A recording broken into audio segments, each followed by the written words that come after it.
A girl named Miss Marin recently appeared in the Duke's house, and the owner of this place decided to ask how she was living in the Duke's castle. Marin felt incredibly comfortable here and thanked the gentleman for the attention and care he showed her. It was wonderful here, a warm, cozy, soft bed that Marin had never slept on before, and delicious food. The most important thing was that this job paid her an incredibly high salary, and this could not but please her. The Duke's castle was truly magnificent, and Marin did not expect that such conditions could await her, as if she had found herself in a fairy tale. Hiding her admiration, she confessed that she really liked it here, and the gentleman in the black blindfold asked if this was true.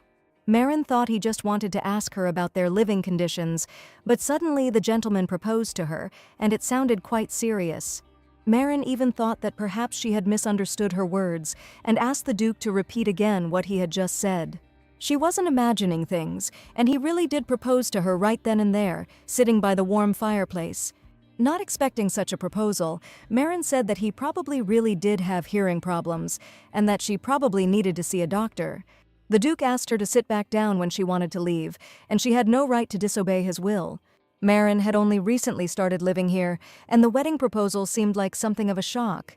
To get engaged to an ordinary commoner, what was the Duke even thinking about, and did he really just decide to tease her again? In a trembling voice, Marin said that the Duke was speaking especially strangely today, and even offered to read today's report aloud to him. Sitting opposite an ordinary girl, the richest Duke of the Empire asked her what she really wanted to get out of this life.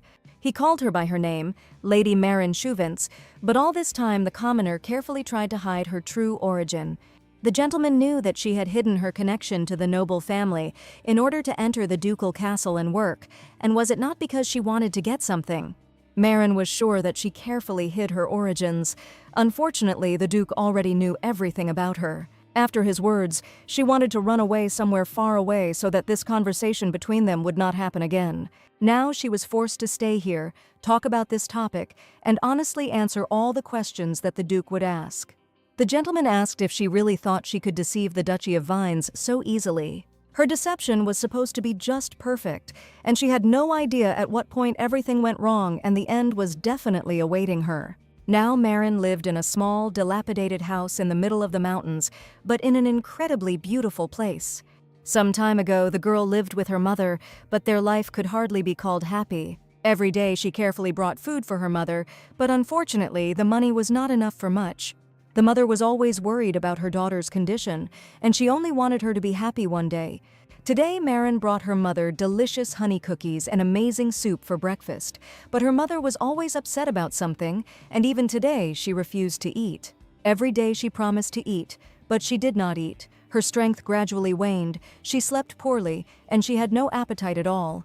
Marin understood that if her mother continued to skip meals every time, it was unlikely that she would survive this cold winter. To somehow bring her to her senses, her daughter suggested reading one of her favorite books that evening, because she often said that her daughter's voice helps her fall asleep.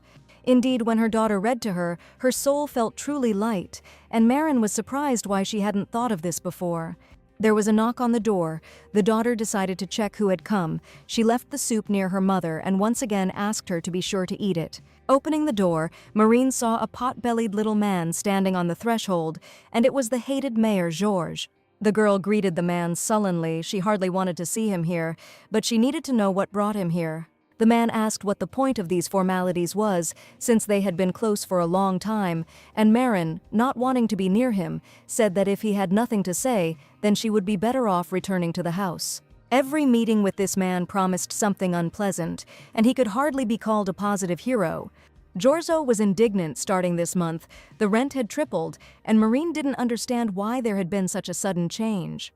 He insisted that he had already raised everyone's rent a long time ago, but he had put it off until the very last minute for Marin. Unfortunately, the lady had nowhere to get such a large sum of money right now, and she had only one option left: ask this fool to wait a little longer. A cheeky grin appeared on the impudent man's face, and he understood that now he could simply take advantage of this moment. He reached out to her and whispered, "There is another way, and that doesn't mean there are no other options for paying." Frightened, Marin closed the door right in his face as soon as his dirty fingers approached her clothes. Only loud screams were heard behind the door. He called the lady a dried-up roach, promising that if she didn't prepare the money before his next visit, he would throw her and her mother out into the street. Winter was coming soon, and Maren couldn't allow herself and her sick mother to be thrown out like that, left without a roof over their heads. The heroine needed to get a very large sum of money somewhere, and do it as quickly as possible. And she thought they now had no other choice but to use the one option that was left for the most extreme case. There was something in this empire that only Maren could do, and she got her hands on a novel called The Western Duke's Bluebird Does Not Sing. The lady had read many novels about the Northern Duke, but she chose this book simply because the title Western Duke seemed refreshing to her. To think that she had been transported into this world and had been living here all this time was simply ridiculous. After the car accident, when Maren finally woke up, having been between life and death for more than a month, she realized that the place where she now lives is the world of a novel. She had many tasks to complete, but unfortunately she was not the main character, but ended up here, together with the Western Duke. The plot of the book, The Bluebird of the Western Duke Does Not Sing, is quite simple. The novel is incredibly fascinating, but also holds many secrets. The male protagonist, a Western Duke, once went blind and gradually died after being attacked by a monster, but he met the heroine, a medical genius, who could heal his sight. After that, the heroes fell in love with each other, and everything was exactly like in a fantasy novel. Maren was just a character who never appeared in the novel, a simple supporting girl and nothing more. Her main task was to stay away from the venerable gentleman so that the Duke could finally get his happy ending. Now she needed to find money, very urgently, and this was the only way to simply survive. Viscount Chauvinet's family once became incredibly rich, and for a long time they lived in luxury and prosperity. After a carriage accident, her father and only brother died, and at the same time, the huge debts left by her father were revealed. Maren did not even have the opportunity to be embarrassed by the realization of her rebirth. The family fell apart, and financial difficulties fell upon them. After selling everything they had, the only thing left was an antique vanity table her father had given her. With her family destroyed, Maureen never even had a debut. Her title as a Viscount's daughter was useless, and she was still scraping by on what she knew about the novel's plot. The moment had come when the heroine had reached her limit, and it was necessary to act as quickly as possible. With the abilities she carried over from her previous life and information that only she knew in this world, now Maren will have to use her main weapon, the knowledge with which she can earn money. The next day, she immediately went to the ducal castle, where a new life was supposed to await her. Mrs. Maren put on her best dress from her past life and came to an interview looking for a job. The young man who met her noted that the resume was written in a very neat handwriting, and it was unlikely that an ordinary commoner could write like that. Maren thanked the gentleman for the compliment, and all this was only thanks to her past life. Now she really was living in a novel, unfortunately. Nothing connected her with her past life anymore. Today she met that same Oliver Leon, who admitted that it is rare to meet a woman who can read and write, and this is unusual. Maren, for her part, was meeting the novel's key character for the first time, and he was the Duke's assistant, and she was incredibly nervous. She made up a story that she learned to read and write in the Count's house at her previous job. He taught her everything, and the lady even had several books that she reread over and over again. The new books were too expensive to buy, and Maren had to make it look plausible, but it might look suspicious. Most daughters of aristocrats do not learn to read and write instead. They try to develop manners and taste by playing musical instruments. Aristocrats contemplated works of art, but in a lady's past life, reading was her favorite hobby. She asked her father to teach her to read and write, after which she spent her days reading alone at home, while away her evenings with interesting books. Reading also interrupted her communication with the few young ladies she knew, but the time spent with books was precious and happy to her. Oliver said that he was indeed looking for someone to help him, but he was specifically looking for a male assistant. He had been told that a young man named Marion would be coming by recommendation, and he eagerly awaited his arrival. So now Oliver was a little confused when he saw a girl in front of him, but who on the other hand had many skills. Maren was upset that she no longer had a choice, otherwise she would not have even set foot in the door, let alone met the Duke. Perhaps she should have even dressed up as a man, but the Duke would hardly have fallen for such a trick and would have immediately realized that she was a woman. Therefore, the lady had no choice but to go in her true form, and she stated that Marion was her elder brother. He had left for the capital, and she did not want to miss such a wonderful opportunity to work in the duchy. There were already enough maids in the castle, and hiring maids was the prerogative of the head maid, and Oliver had nothing to do with it. Marion understood that she would be rejected, but she no longer had any other choice. Therefore, the lady pulled herself together and admitted that her help would definitely be needed in this place, and asked Oliver to think again. Oliver wondered if he would really need help, knowing that the lady really wanted to get this job. Therefore, without hesitation, she said that help would be needed specifically by His Grace the Duke, and Oliver took her words with some caution. He asked what the lady meant when she offered her help specifically to the owner of this house. There was no one in these western lands who did not know about the unfortunate incident that had happened to the Duke. Marion may have crossed all boundaries, and Oliver sternly asked if she understood what she was talking about, asking her to leave. This was her last chance, and Marion could not just leave this place, realizing that only here she could find work. Suddenly, she saw a book on the coffee table, and with its help, she could demonstrate her abilities right now. Without thinking, the lady decided to take it, and she didn't even care at all what Oliver might think of her. Oliver certainly didn't expect such confidence until Marion had already picked up the book and started reading something. Wondering what the girl was doing, he heard her velvety voice as she began to read the first lines of the book. Oliver stood as if spellbound, and he had never seen a lady read before, but this was no ordinary reading. It was a book about monsters, which said that many scientists have raised this question, but no one has ever found an answer as to why this might be. The lady read that scientists have become fascinated with a theory that cannot even be proven, and it states that the ecology of monsters changes, adapting to the environment. She continued reading about how the historian Count, who called this theory the greatest sense of whos, claimed the opposite.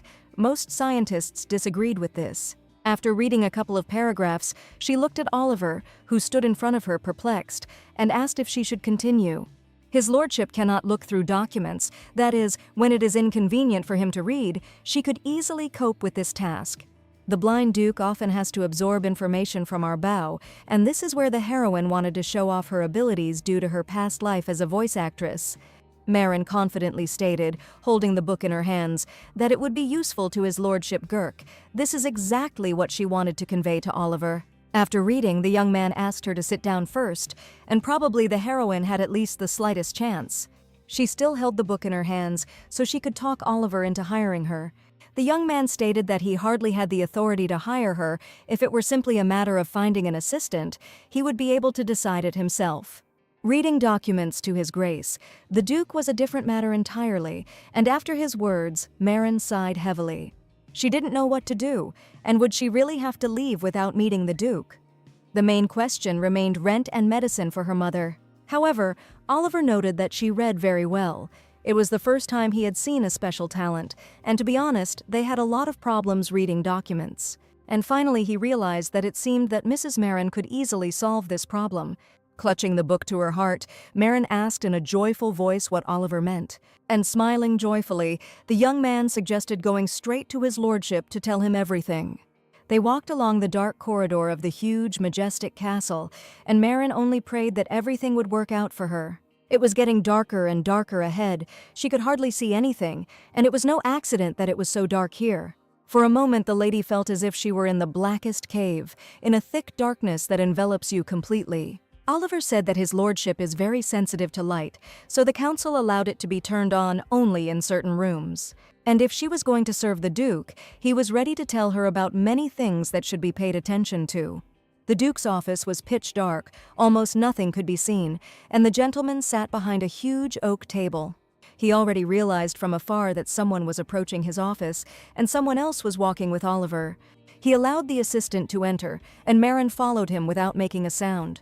She looked at the respectable gentleman with a black blindfold, and this man was the main character of the novel.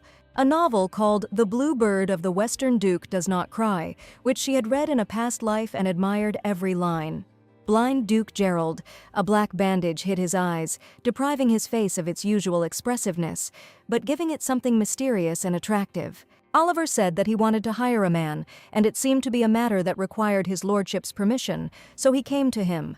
Gerald was indignant, since when did he have to get involved in every issue related to the servants? The thing was, the maid was quite special, and Oliver thought it would be good to have her around to help. Gerald replied that he had already met all the doctors in the Empire, but Oliver admitted that this girl was not a doctor at all. Gerald did not understand how she could be of use to him, and Oliver asked the lady to act as she had done in the drawing room. Marin picked up a sheet of paper and prepared to start reading, although her hands were shaking at that moment. She knew she could do it without any problems, but now she simply had to show herself. The lady began reading an urgent report about a silver mine discovered in Nairon's domain, and the Duke actually took notice.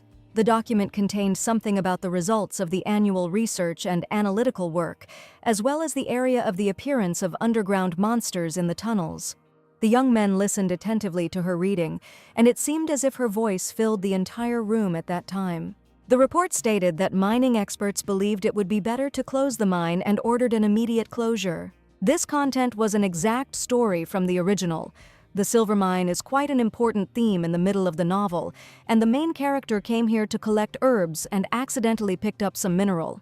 She processed it and made a necklace, and the whole of high society was completely enchanted by this unusual stone.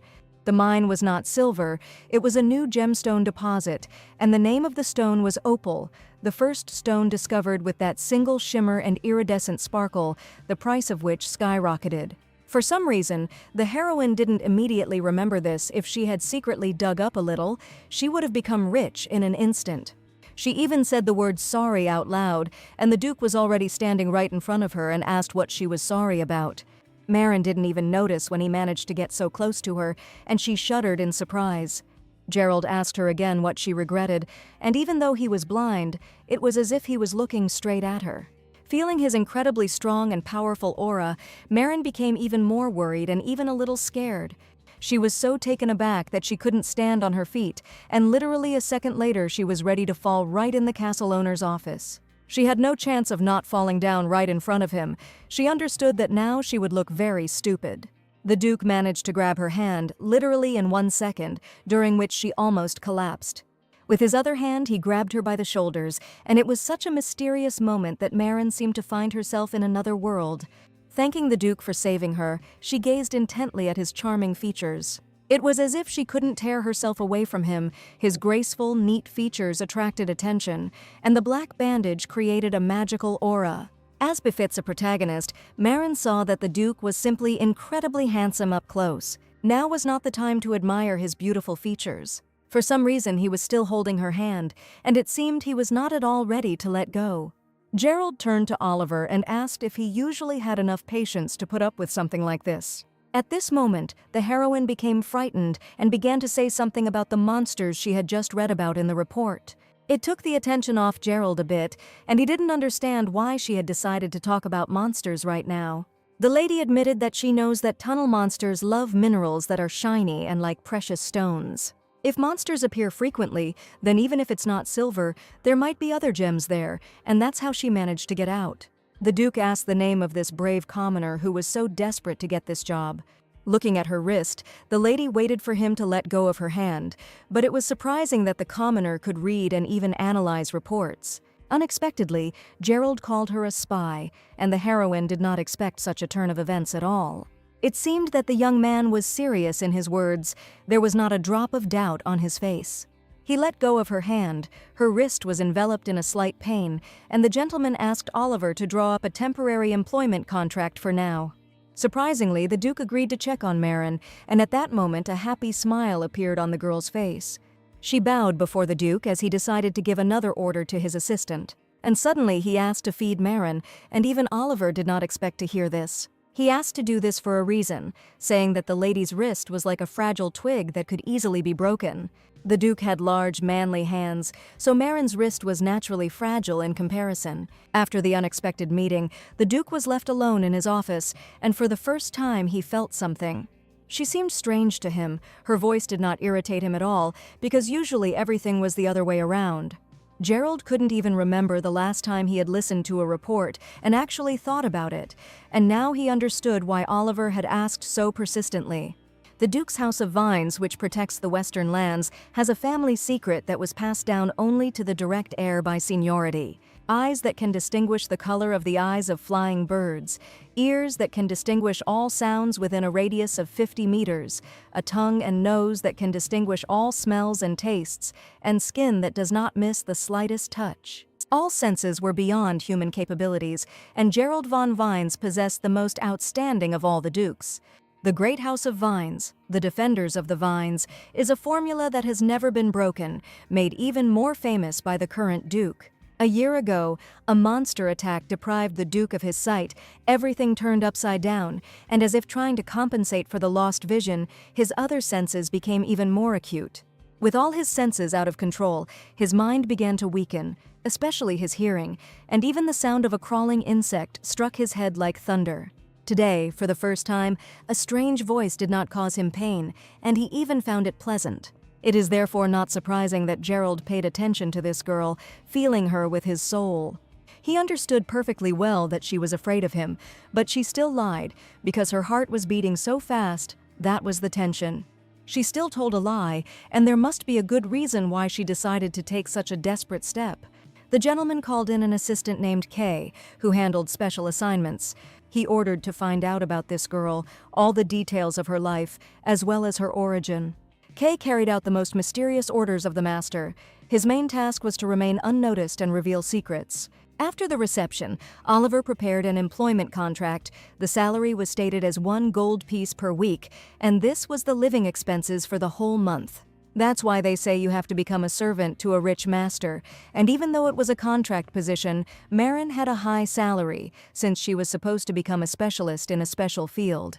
In the original work, there were such people who worked in high positions. A spy who infiltrated the eastern lands, the shadow of a duke named Kay, whose identity no one knew. A blacksmith of the ducal house named Surin, and even an alchemist named Zero, and all these people were the closest to the venerable gentleman. If Marin became a full-time employee, her salary would increase, and the lady's eyes were dazzled, so she had to try her best to get a position.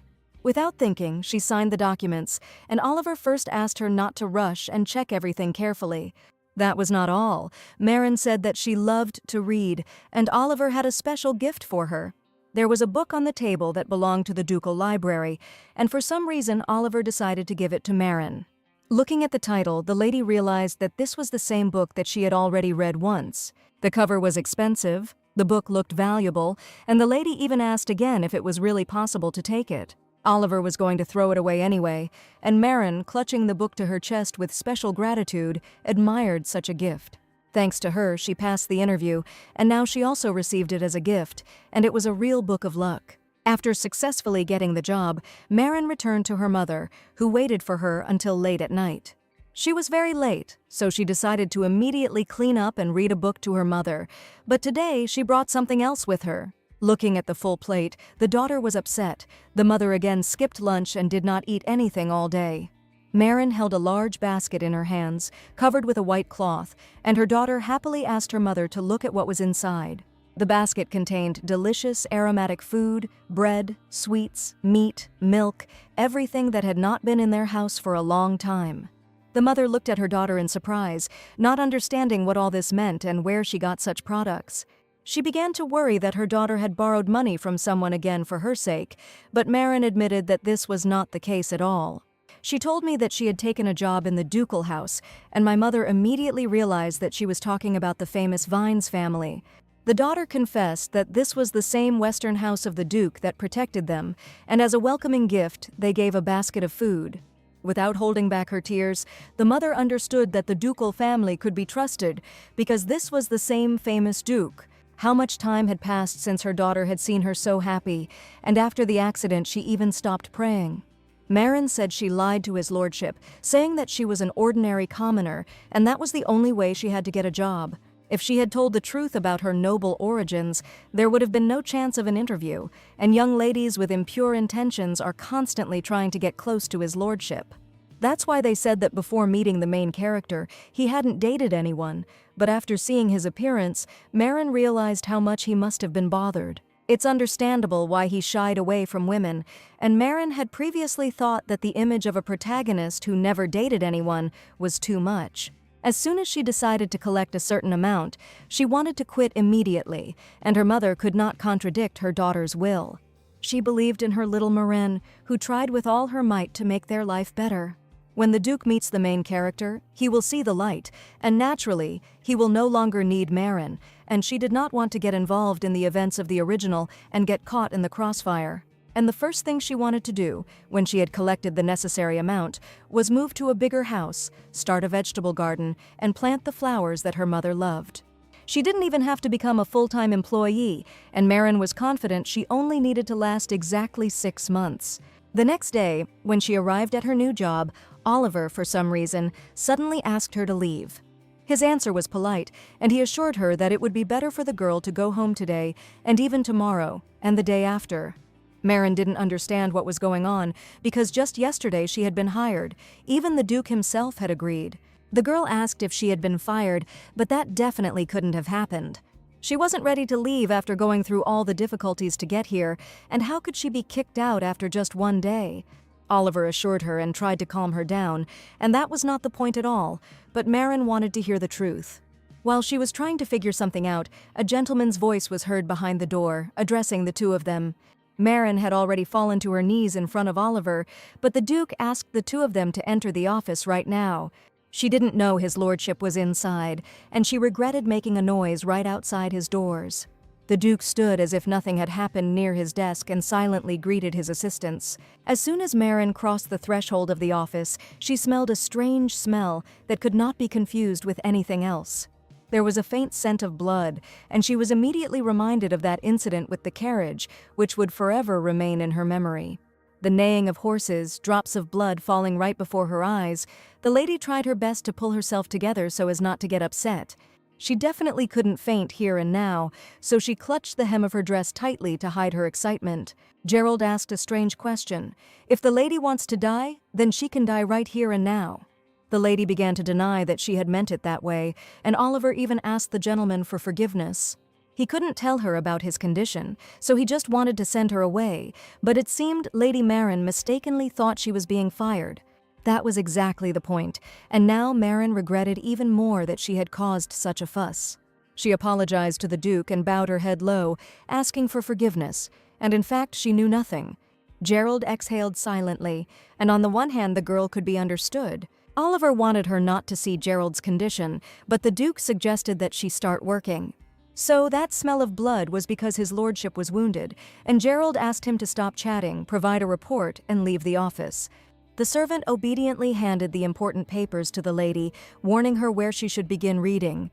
Marin was ready to begin with a trembling voice, but her whole body was shaking and trembling with fear.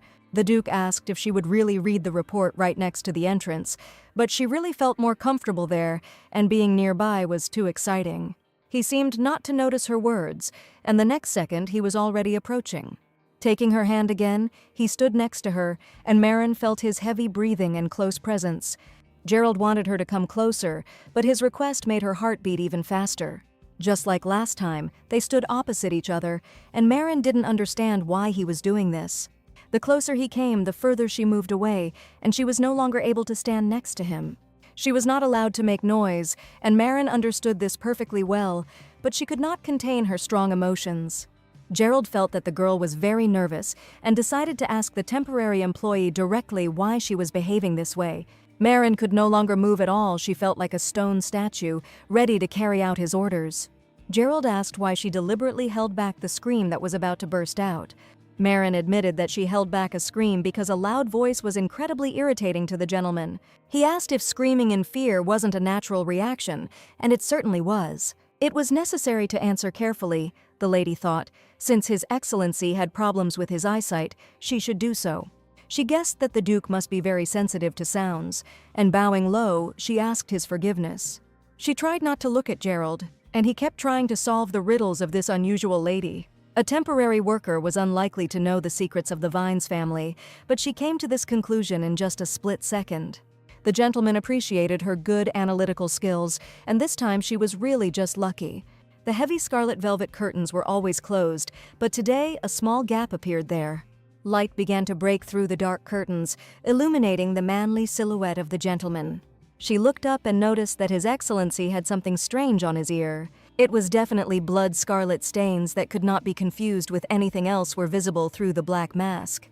Marin was a little scared, but she plucked up her courage and decided to ask what was happening to him. The lady noticed that blood was coming from his ear, and could he really have been injured there? And if the smell of blood was so strong, then how serious was his injury?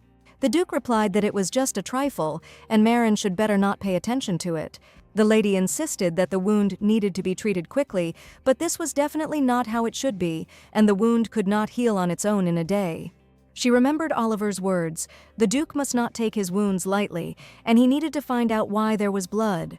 Gerald insisted that he already knew the reason, so it didn't matter to him. He recently pierced his ear and told a new employee about it, who had never seen anything like it before.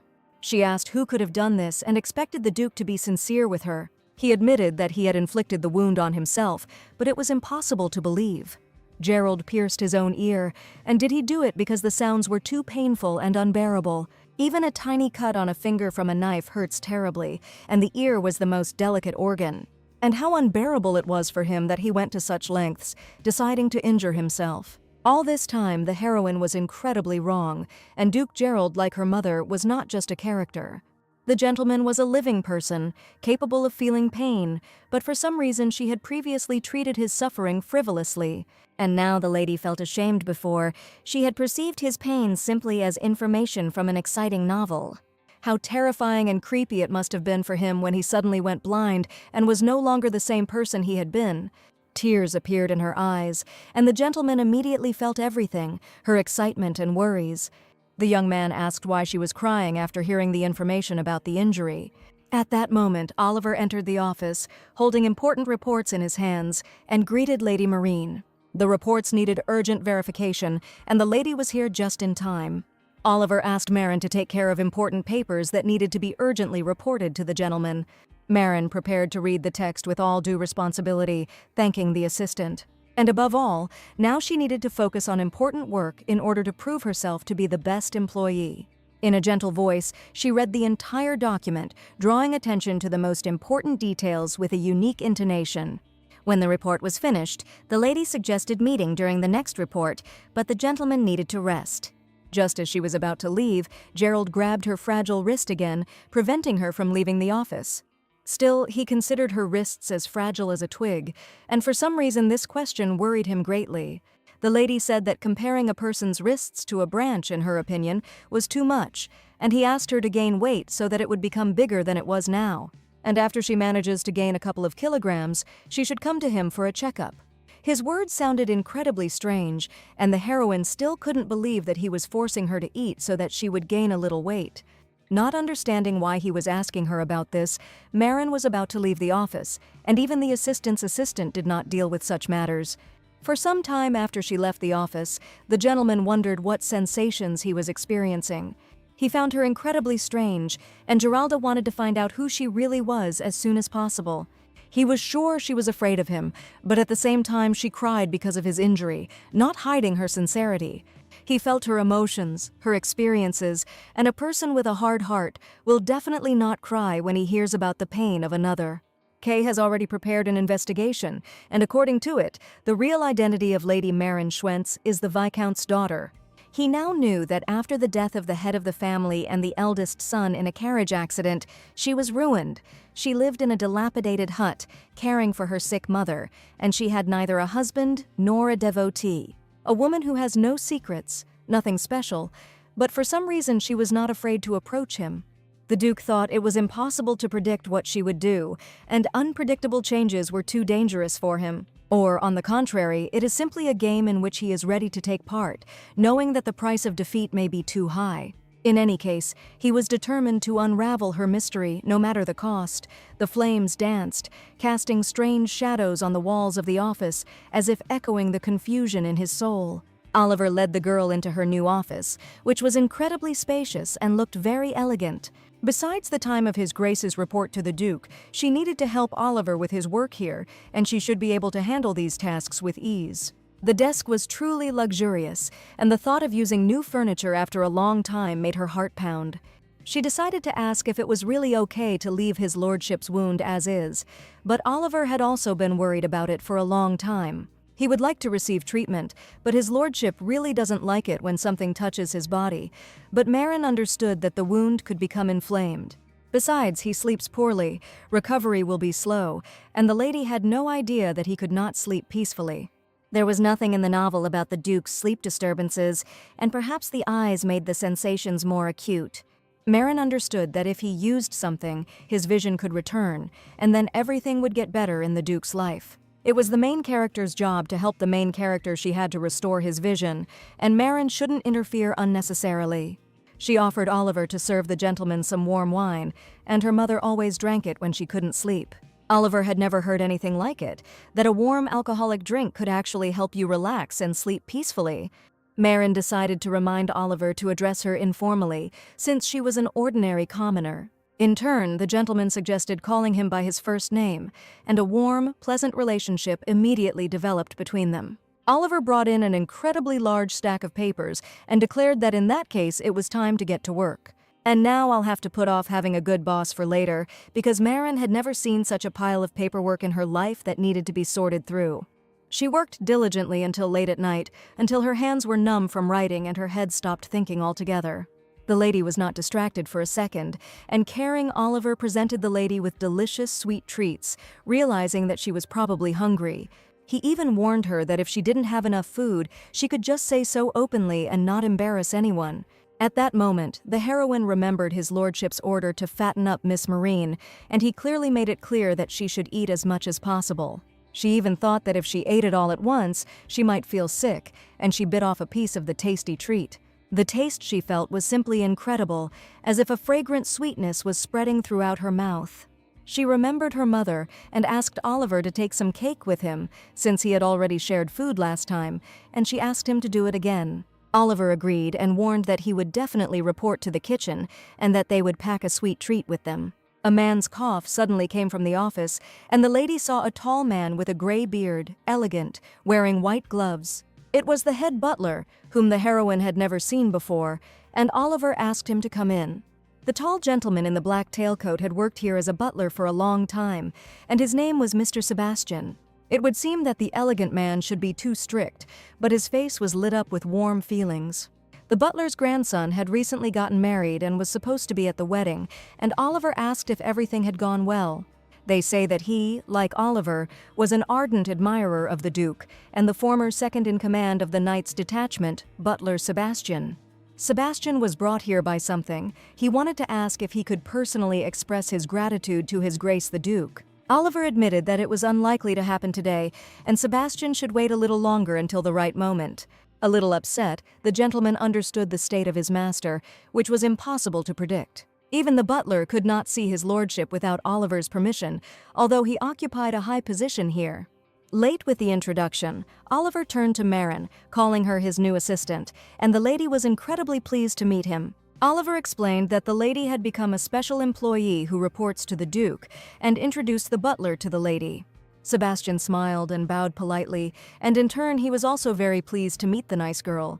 Oliver did not hide the fact that Miss Marin's reporting skills were so excellent that even the Duke was pleased, and Sebastian was incredibly surprised. An awkward smile appeared on the heroine's face. Oliver had just praised her, and the Duke himself was listening to Miss Marin's report with great pleasure. The butler took her hand, and if even the Duke recognized her, it was truly impressive, and if the lady needed anything small in the future, she could always turn to him. He joyfully shook her hands, and Marin felt a very good, favorable energy from him. She had to be careful not to let the lie get out, and the thought of how the Duke's admirers would react if they found out scared her. The moon illuminated the spires of the ducal castle, weaving every stone, every jagged projection like silver lace.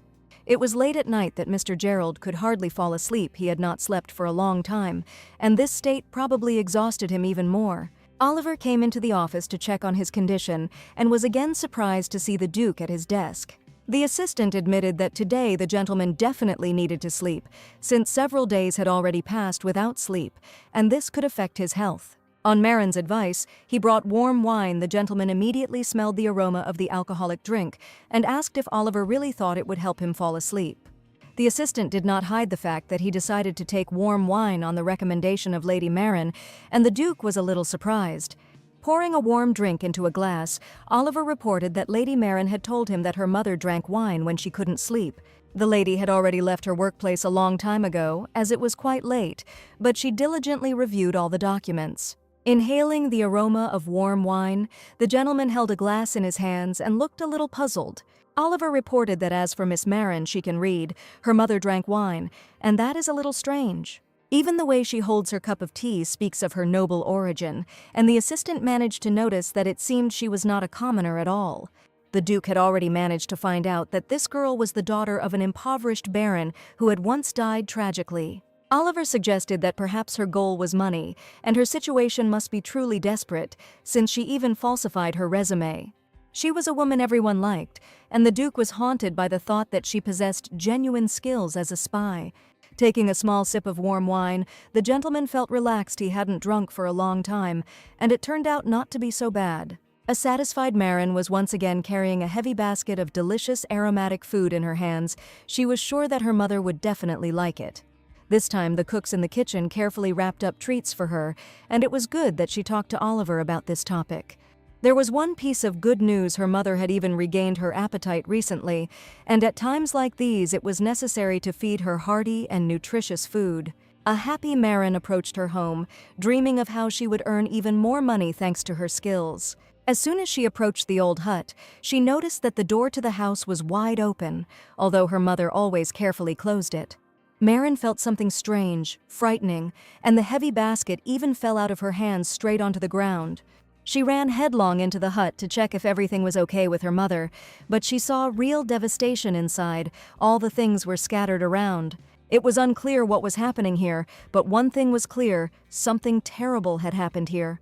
She heard her mother's voice in the distance coming from her room, and she desperately called her daughter for help. Her heart pounded loudly in her chest. Sensing something bad, she rushed into her mother's room in fear, just so that everything would be okay with her. Fear gripped her with icy embraces. She remembered rumors about bandits prowling the area, about missing peasants. Mother sat on the floor, her hair disheveled, and she desperately clung to the only precious thing, the very chest of drawers that remained from her past life. Mother's voice trembled. She began to tell that the owner's wife had recently come to the house, and it was she who had arranged all this. The terrible woman mistook Marin for her husband's mistress, and having burst into their house, smashed everything around. She said all sorts of nonsense, started smashing and throwing things around in a rage, and also warned that if she didn't get the rent by tomorrow, they should get out. The mother asked Marin for forgiveness, but her daughter tried to calm her down and assured her that she was not to blame for anything. Unfortunately, she was unable to save anything except this dressing table, which was left over from a luxurious life and their father as a memory. Marin was worried that all the blame lay on her, because her mother was really not guilty of anything. She felt that she could have done something sooner and should have dealt with the owner's advances immediately. They should have just ignored them. The lady had only one option left. She was currently working in the Duke's house and could find help there. She confidently stated that she would go to him right now to ask him to punish the people who dared to treat her like that. It was almost late at night. Marin finally appeared on the threshold of the Duke's mansion, but she was worried that no one would let her in now. The guards immediately approached, asking who she was and what she was doing there at such a late hour. The lady gave her name and said that she worked under Mr. Oliver, and she urgently needed to see him right now. The knights were surprised that the girl was working under the master assistant, but they saw her for the first time. He turned to his partner, asking if he knew this woman who claimed to work for Oliver himself. The young man looked at the girl carefully, assessing her with his gaze, but unfortunately did not recognize her. They really saw her for the first time, but for some reason they had never met before, and the assistant even admitted that he didn't know her. The conversation between the knights was very funny. They tried to find out from each other if anyone knew anything, but it was all in vain. At this point, one of the assistants decided to run away from his partner, declaring that he definitely did not want to take part in this. The knight turned to the lady and asked for forgiveness. His companion was still too young, and he decided to first check everything himself and then give the lady an answer. All this time, Madame Morin had been waiting in the living room, and she really wanted Oliver and the butler to come to her. Fortunately, the butler confirmed her identity, and he immediately asked if she had managed to meet Mr. Oliver. Surprised by the unexpected appearance, Oliver came to the girl to ask if something urgent had happened. Marin was excited. It was impossible not to notice, and she knew she had to tell the whole truth. Even though she had only worked there for one day, she decided to ask for a week's advance. The lady confessed that the landlord had warned her that if she didn't pay the rent by tomorrow, she would have to move out immediately, and her mother was ill, and she couldn't live in poor conditions. She was ready to burst into tears right in front of Oliver, but the young man only asked the lady to calm down and raise her head. He was ready to help her right now, but the decision about her salary was made only by the Duke and no one else. Therefore, to begin with, he suggested reporting this to Mr. Gerald so that he would be aware of everything that was happening. Standing outside the Duke's office, Oliver admitted that he had an urgent report regarding Lady Marin. Gerald asked him to come in, and when something was very important, he always felt it. For some reason, Oliver asked her to hold the candle, and she was surprised, because before he had always entered the office first. Now the Duke had called only her, and this meant that Oliver was not allowed to go with her. Marin had never heard anyone call her name, and this was the first time that the Duke had decided to talk to her personally, without the presence of an assistant. She came in with apologies for disturbing the gentleman in the middle of the night, and was very sorry about it. Gerald asked what was wrong, since she decided to come so late after several days of work. The lady felt very awkward, but she pulled herself together and asked if she could get her salary in advance a week earlier.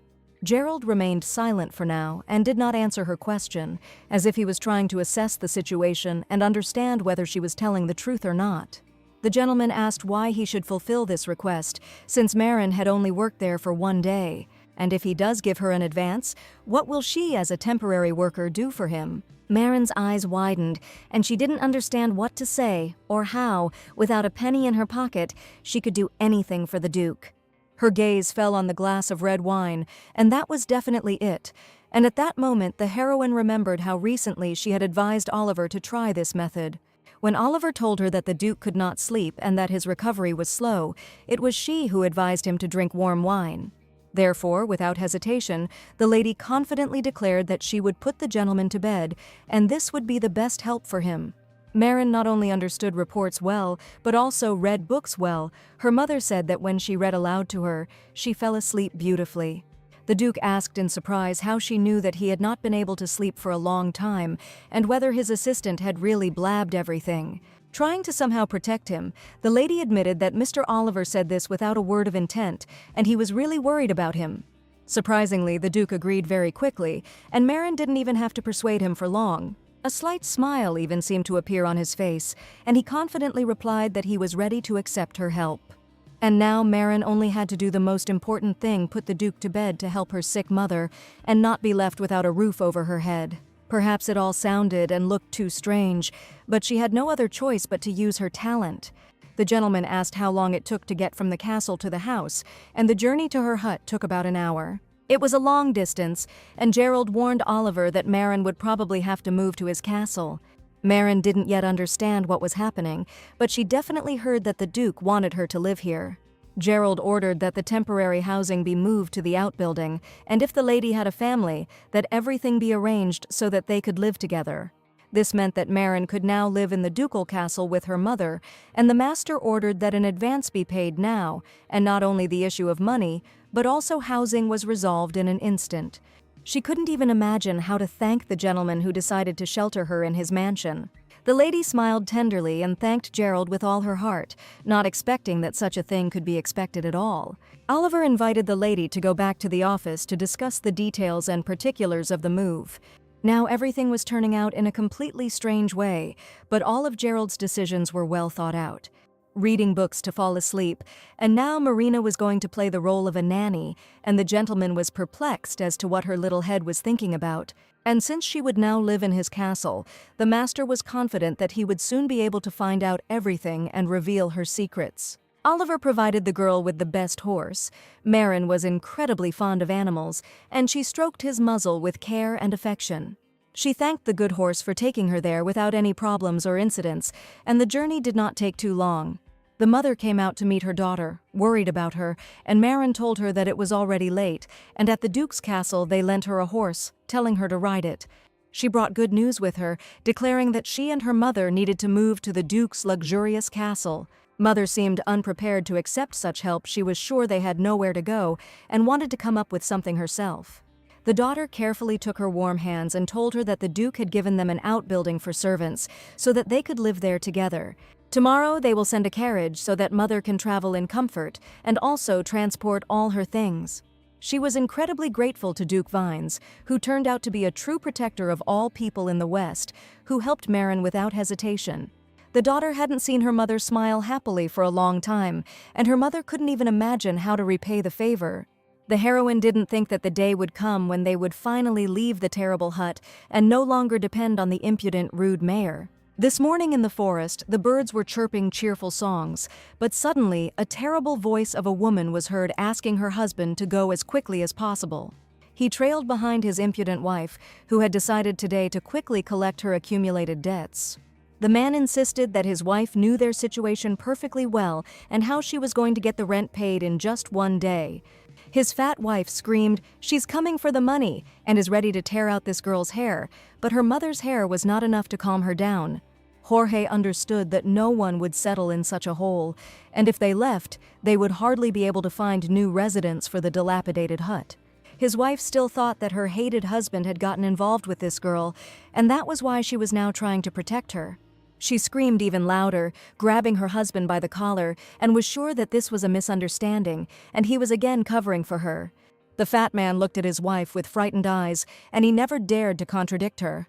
To somehow get her off his back, he asked his wife to look the other way, seeing a young lady standing in front of the hut. It was no coincidence that Marin had come out and was waiting for their arrival, and they were sure that she would give them all the money right now. The rude wife said that she herself was preparing to have her hair pulled right now. The mayor and his wife approached the lady, who was like a fragile twig compared to their enormous fat bodies. The mayor's wife was sure that the lady had already prepared all the money, but for some reason, Marin today did not look like the pathetic girl she had been before. The lady threw a black bag of silver coins on the ground, which should have been enough to pay the rent. The mayor couldn't even believe where such a huge amount of money came from, and his wife was sure that there was only one way to get such a sum in just one night. She stated that it was obvious that the impudent girl had paid with her body, but Marin no longer took part in their stupid conversations. In order to finally take revenge on them and never see them again, she hit the rude woman with all her might, right in her face, like a piece of lard. She certainly didn't expect to be hit with such a sharp blow, and she was indignant, wondering if this girl had really gone completely crazy. After the blow, Marin angrily declared how dare the impudent woman raise her hand against her own mother, who had been ill for a long time. Now it was finally her turn to deal with her no-good man, and Marin also hit him in the face with all her strength. He had always been her main problem, and the lady asked if he really didn't know who he was cheating on his wife with, since he had kept silent all this time. Marin told him that he was cheating on her with that same Lady Windy, and this time the mayor was in trouble. This woman was the groom's wife, and the wife looked angrily at her husband. "I don't understand what this name has to do with it, because she herself said that he was cheating on her with Marin." She grabbed him by the hair after learning about her husband's infidelity, who had just called the groom's wife ideal. The mayor's anger naturally fell on Marin, since it was only thanks to her that his wife managed to find out the name of his real mistress. While his wife was pulling his hair and continuing to scream, the mayor wanted to get to the girl who was the cause of all this. But his hand was abruptly stopped by a man in a white glove, who declared that this did not at all look like a simple marital quarrel. The mayor and his wife were taken aback, realizing that the man standing before them was no commoner, given his intelligent appearance. It was the butler Sebastian who came out when he heard the loud screams to help Lady Marin. Now she finally felt that someone would really help her, and this happened only thanks to the Duke. What a luxurious snow-white carriage with golden patterns pulled up, and the butler warned that he had personally come to pick up the lady and her mother. Marin was surprised. They said they would send a carriage, but she didn't think that the butler Sebastian would arrive personally, and especially so early in the morning. The mayor and his wife couldn't even believe it. An incredibly expensive carriage stood in front of them, and it was all too solemn. Sebastian was here at the right time, as if he knew Lady Marin would need his help. The mayor's wife and her husband looked at the venerable gentleman in fear, not understanding what was happening here. Sebastian glared at them and declared that he had come at the perfect time to find out the whole truth, since Lady Marin was now safe. A cheeky grin appeared on the rude woman's face, and she declared that she now understood where all the money came from. The girl probably caught the rich old man, and she was sure that this was the only way she could pay. The butler stated that this was the property of the Duke of Vines, and this mountain also belonged to the house of the Duke of Vines. And he asked the mayor whether he had received permission from His Grace the Duke when he built this hut and then rented it out for a long time. The mayor, looking down, admitted that his lordship the Duke had said that a hut could be built for hunters to rest in, and he had allowed the space to be used for free, but had said nothing about renting it out. His wife started screaming how dare this man say anything to them, to threaten them, hiding behind the name of his lordship. And none of them could have expected that the venerable butler of the Duke of Vines's house was standing in front of them. The butler snapped his fingers and asked his assistants to immediately take away these insolent people who thought too much of themselves. The mayor's wife threw herself at his feet, confessing her guilt, asking for forgiveness, and even promising to ask Lady Marine. Now she was in a disadvantageous position. She needed to keep her home, but Marin, with malice in her eyes, did not want to help a man who should be punished for raising a hand to another. The mayor's wife screamed for the butler to show leniency, but it was too late. The butler asked Marin since when she knew that rent could not be collected here. The girls knew all about this from the very beginning, but all this time she regularly paid rent so that there was a roof over her head. It was impossible to find a cheaper place than this, so she did not want to complain, and she had to do so in order to at least somehow live with her mother and not on the street. Despite the fact that she had been paying a substantial amount of money every month, Marin was no longer prepared to put up with it. She could not forgive them for touching her mother, and the mayor and his wife had already been taken away by the Duke's assistants. Soon the mother came out to greet the venerable master butler, and she bowed politely. He was surprised by her manner of bowing. The assistant was probably right, and these ladies did not look like commoners at all. Sebastian assumed that this meant that both his lordship and the Duke could not help but know about Miss Marin's lie, but he still kept her close, and it would be necessary to observe why she was doing this. The only thing they had left was an antique coffee table, and that was the only thing of value. Marin asked her mother to get into the carriage, and she herself decided to follow on the horse she had taken the previous evening and promised to be careful. The butler had already heard about the horse from the assistant, and Marin asked him to take care of her mother during the trip. Marin was sure that the butler would not ignore her beloved mother, and now they would finally begin a different life. No strings attached, no horrible evil people who have been plaguing their existence for so long. Standing next to the dilapidated hut, Marin realized that she would never return here again, and this chapter in her life was over. Oliver greeted them with his radiant smile, showing Marin the new room. He was sure that she would definitely like it. This was the room that received the best sunlight, and it was a special room that the Duke had set aside for Marine and her mother. Mother couldn't even believe that this was really a servant's quarters, and it seemed that it wasn't like that at all. The entire third floor of the outbuilding was freed up especially for them. Oliver warned them that if they didn't like this room, they could easily choose any other. It was impossible not to like this room, and Mother admitted that, if possible, she would gladly stay and live here. Marin offered to live in the next room with her mother, and the ladies were so happy that they couldn't even believe it. At that moment, a red-haired maid named Yuria, who had been appointed as a personal servant from today, entered the room. Did they even provide a personal maid? The girl's red hair somehow seemed painfully familiar to the lady. The ladies met Yuria, and Marin politely introduced her mother, whose name was Rona. Smiling, the maid admitted that she was incredibly happy to help her new mistress, as well as her mother. Marin asked the maid not to add the word mistress, and really wanted them to communicate as good friends. Yuria smiled. She really wanted to serve her new mistress faithfully, and a pleasant, warm energy emanated from her. Even the maid admitted that the polite form simply stuck on her tongue. "I promise to cook delicious food soon." Yuria was simply a sweetheart, and Marin asked her to address her in any way she felt comfortable with, without formalities or unnecessary words. After preparing the food, the maid warned that if the lady needed anything, she could ring the bell next to the bed at any time, and she would come quickly. The daughter and her mother sat down at a luxurious table. The food looked delicious, and they had not felt so happy for a long time. Suddenly, a look of concern appeared on the mother's face, and the daughter could not help but notice it. She asked what had happened, and indeed, there was something that was still bothering her greatly about her new life.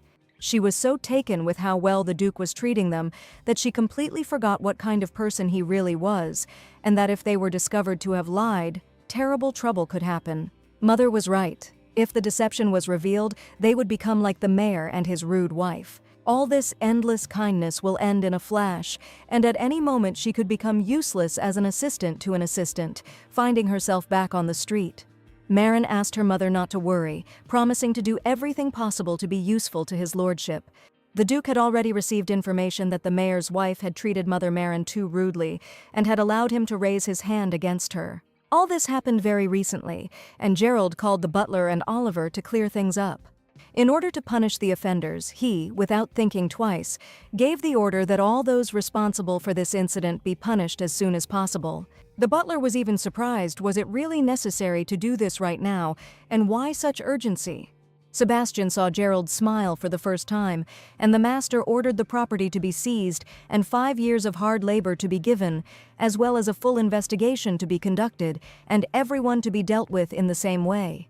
The woman who hit Marin did not know she was a noblewoman, so the Duke ordered that she be restricted to the use of her hands. Now all the culprits really did face a terrible punishment, and they were unlikely to try to do anything similar again.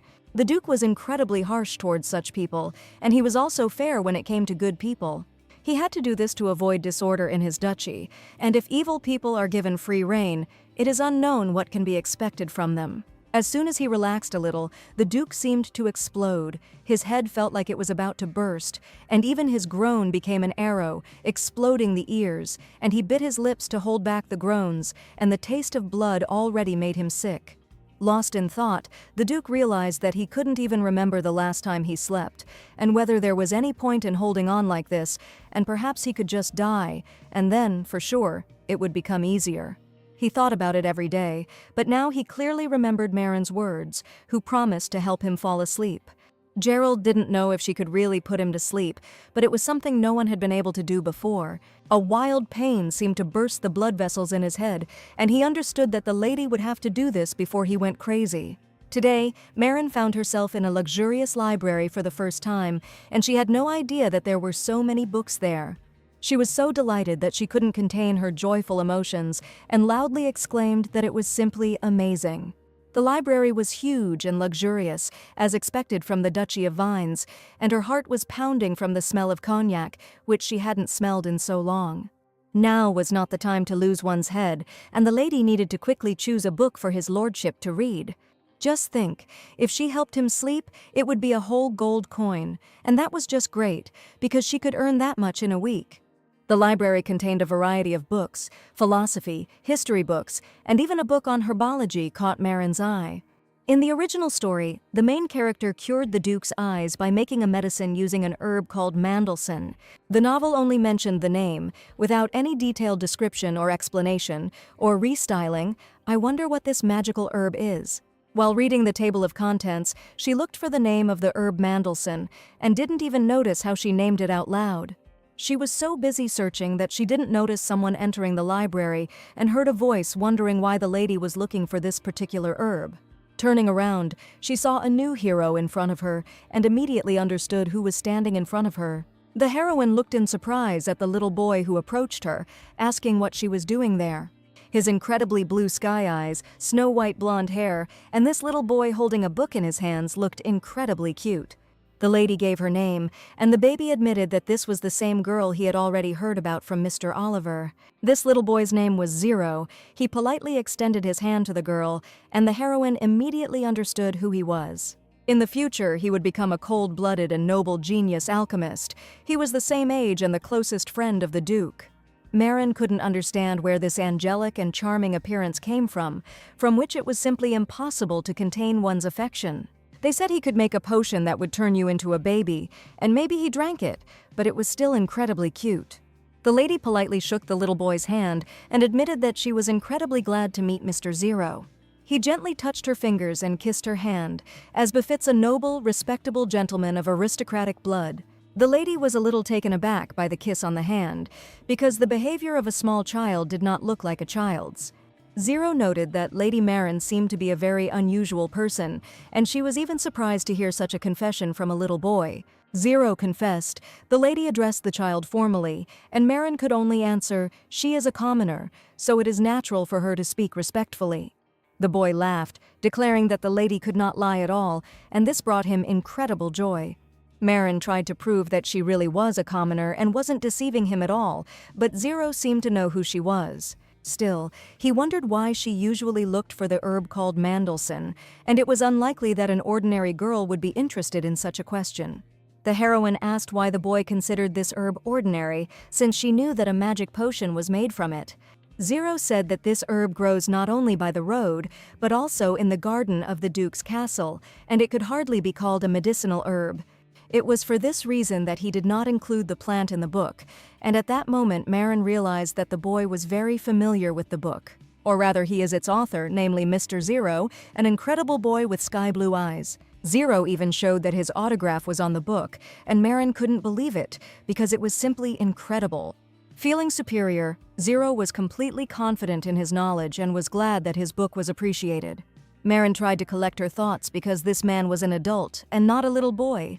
She decided to take an interest and find out about a plant called Mandelson, the only one who knew everything about it. He had another book in his hands, bound in red velvet, and the boy immediately agreed to answer all her questions. He opened the book to the right page, and indeed, there was a picture of that very plant in it. It looked exactly like the dandelion from the heroine's past life, with carved leaves and a yellow flower on a graceful stem. This is what Mandelson looked like.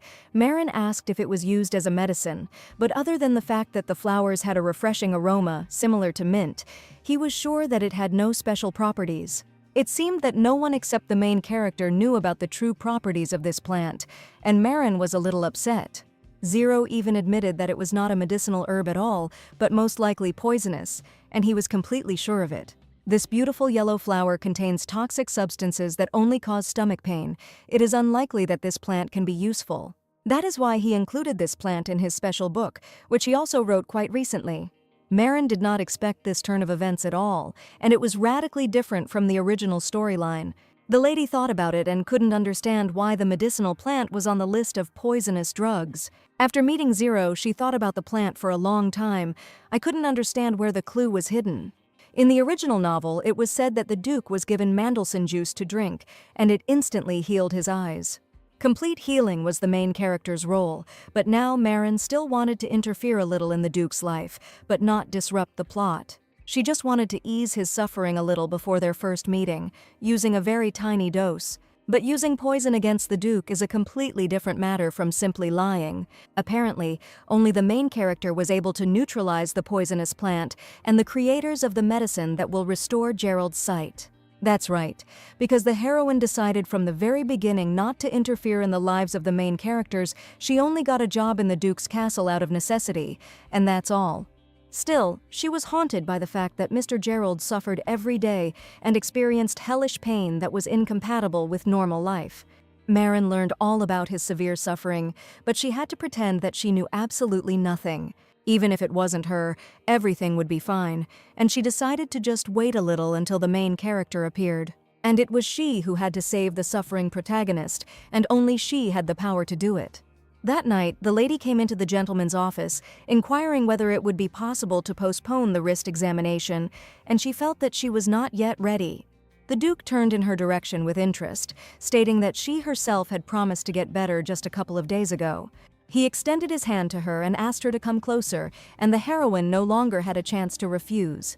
His gesture was like that of someone extending a hand to a friendly little dog who is about to give his paw. Marin was not a trained dog, and Gerald only wanted to check on his wrist, which was supposed to be healing. Gerald even asked with a smile if she really wanted to be his dog, while Marin kept refusing. He found something amusing about it, checking that the lady's wrist was still as fragile as ever. She involuntarily pulled her hand away, warning that she was not ready yet, but that she would soon gain weight. Now she prepared to read the book she had brought and asked the gentleman to concentrate carefully on her voice. Marin brought fairy tales on purpose, thinking that this would help the gentleman fall asleep quickly, because hints really do make you fall asleep very quickly. Gerald said the more boring the book, the better the dream. It was good that she really chose fairy tales, and terrible if there was a happy ending. Having opened the first page, the lady prepared to begin reading and asked the Duke to exhale and try to relax. The sweet tale was about a noble crow who lived a long time ago, and a lady spoke every word in a gentle voice. One day, when a crow had built a nest in a beautiful tree and was living there, a snake living under the tree set its sights on the crow's nest. The Duke closed his eyes. Yesterday he had heard the same quiet, clear, pure voice that had given him goosebumps, but at the same time had truly calmed him down. Never before had the Duke heard anything like it. Her voice was soothing, and he felt his body begin to tremble. He found himself as if in another world, but his consciousness was still here, in this night darkness, under the whisper of her voice. Strange questions arose in Gerald's head about what the girl was apologizing for and what she had done to apologize, hiding her identity. He felt his consciousness becoming clouded. He could no longer think and asked the lady to stop suddenly, and from fright she almost dropped the book. Suddenly, Gerald grabbed her by the shoulders. It was strange, but for some reason people didn't feel any fear at all.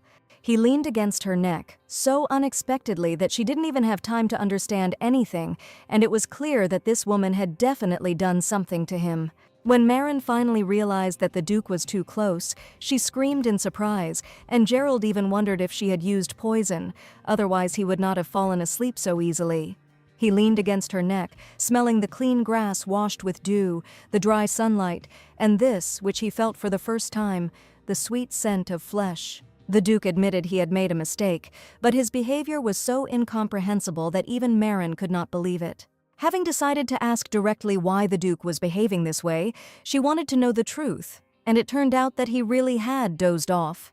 The Duke confidently declared that she had just put him to sleep just by reading the book, without any poison, and he had not felt that for a long time. It was an incredible victory. Maren was delighted, and she managed to help the master turn off his consciousness, at least for a while. Gerald refused to read any further. Perhaps the book was not interesting, and the lady suggested that they run to the library right away to exchange it. She was sure that the Duke would agree, but for some reason he categorically refused to sleep even longer. In reality, he was simply afraid that he might fall asleep too deeply, as if he fell asleep, he would never wake up again. Maren understood his concerns and suggested continuing tomorrow, but the Duke even looked a little confused. This afternoon she was busily signing documents, and Oliver asked how difficult it was to help his lordship sleep. No one had ever managed to do this before, so he asked not to feel too much pressure. It really wasn't easy. Gerald dozed off a bit but then refused to sleep anymore, and Oliver didn't believe her words. He jumped up from his seat with joy, shook the lady's hand, and confessed that it was simply incredible, and only she had managed to make him doze off for at least a little while. She did what no one else had ever done, and Oliver called her simply an incredible girl. He was even ready to give her 1 gold coin, but Maren could not accept it, because the Duke was not completely asleep, and that was exactly what she wanted to achieve. Holding a gold coin in his hands, Oliver assured him that he fully deserved the reward, and from now on he was incredibly counting on it. On the one hand, Maren felt awkward taking money for just a short nap, but she thanked the gentleman from the bottom of her heart, because tomorrow there would be another chance. Until then, Maren had been confident, but a week later she was beside herself with the thought that the Duke was continuing to avoid her.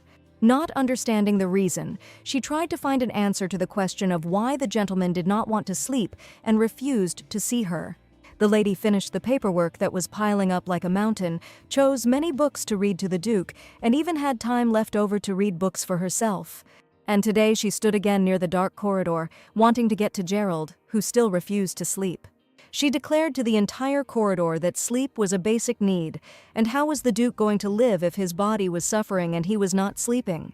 In fact, she really didn't want to say it, but she had no other choice at all. This was not the first day that she tried to prove it. She screamed outside his office, asking if he was really just afraid to sleep, and that he should admit his weaknesses already. The next day, Maren was walking in the corridor of the outbuilding of the Duke's castle, holding books. I don't know if they'll call her or if she'll be called again tomorrow. Suddenly she heard a voice, talking about how Mrs. Maren was an important person and that she was helping his lordship. She turned the corner and saw several maids, and Yuria was standing next to them, while the ladies assured her that her mistress was just an ordinary commoner. Yuria stood up for her mistress while the maids laughed at her, and none of them took her seriously. The maids laughed out loud, surrounding Yuri, assuring him that they knew the whole truth about Madame Marin. They called Marin an ordinary courtesan who came to sell her body, and it was unlikely that she would be able to help the master in any way. They also started talking about her mother, who had an arrogant expression on her face, and one would think that she was a real aristocrat. Yuria desperately tried to protect Marin and her mother, but 3 maids stood against her, grinning evilly and ready to attack at any moment. One of the maids waved her hand and screamed, "This orphan dared to raise her voice at her, and it looks like she needs to go through education again." While she stood with her hand raised high, ready to strike, a book flew at her and hit her right on the head. The enraged lady turned around to see who dared to throw the book at her, as a wave of pain rolled down her back. Lady Marin stood behind her and angrily asked who the maids had dared to raise their hands against. She asked Yuri to come to her immediately, and the worried maid understood that now everyone could quarrel. One of the maids grabbed Yuria by the hair, declaring that she would hardly be able to approach her mistress. Fortunately, Yuria managed to escape from her clutches. Marin blocked her with her body and asked the girl to stand behind her. The maid turned out to be afraid of nothing. She called Marine a courtesan who dared to put on airs, and since the Duke had caressed her, did she really mean anything? The maid was clearly not in a friendly mood, wanting to teach the newcomers a lesson, and Yuri begged Marin not to interfere, promising to sort things out herself. The brave heroine would not allow herself to be treated like this any longer. She furiously swung the thickest book, ready to throw it at the heads of the impudent maids. She hit one with the book and then another, while the maids, like dogs, rushed at her. Yuria also did not stand aside. She rushed to defend her mistress and tried to push the distraught girls. It all escalated into a fight. The maids fought with each other, and the angriest servant pulled Lady Marin's hair. So the rude woman who called Marinka a courtesan became even more angry as soon as she began to receive punishment for her crimes. She pounced on Marin, grabbed her hands and declared that it was useless to twitch and that it was better to just sit still. Yuria tried to approach her mistress, but the next moment she was pushed away by another maid. Marin understood that she was so pressed that she really couldn't do anything because one of the maids was sitting right on top of her, and she turned out to be incredibly strong. At the most opportune moment, the head maid appeared, angrily stating what all the noise was going on here. She saw a strange picture. One maid was sitting on the floor, all disheveled, and a third one was sitting on Lady Marin. The butler appeared nearby and was so surprised that he couldn't even believe his eyes. Marin turned around and greeted Sebastian politely. She was lying on the floor, her hair disheveled, but still polite. He threw all the maids aside with one hand, and the first thing he did was ask Lady Marin to get up from the floor as quickly as possible. The head maid asked Yuria what had happened here and why they had caused such a terrible commotion. Yuria said that they called Mrs. Marin and her mother courtesans, and she simply could not help but intervene. Everyone was sure that the maids were obliged to behave quietly, and the butler looked at everything that was happening in bewilderment. The head maid understood that she would be the first to receive punishment, and she screamed loudly, "How dare ladies say such things? These ladies are the Duke's guests, and the maids have just dared to tarnish the honor of the Duke's house, and they will certainly have to cut off their dirty tongues for this." Now the maids finally stood silently, realizing what a horror they had caused here and what the consequences for them might be. Head maid Page personally apologized to Miss Marine, taking the blame for failing to properly manage those mindless girls. Marin assured that if only she had been insulted, she might have forgiven them, but they had insulted her mother, and she would hardly be able to forgive that. Since these maids were so free-spirited, she would like them to work in a place where I would have to deal with people, like a dump. Marin asked for careful supervision to ensure that the abuse of young maids did not happen again, and this simply cannot be allowed in the ducal house. Tears appeared in Yuri's eyes. They had managed to defend their honor, and she really couldn't help but intervene. Ms. Page promised to make sure that this never happened again, and moreover, the lady needed to apologize. It seems that now that the matter was almost settled, the butler suggested that Lady Marine first consult the attending physician. Oliver appeared, also curious about what had happened, and heard a strange loud noise. He saw Marin's disheveled hair, and it was incredibly awkward for her to appear in front of Mr. Oliver like that.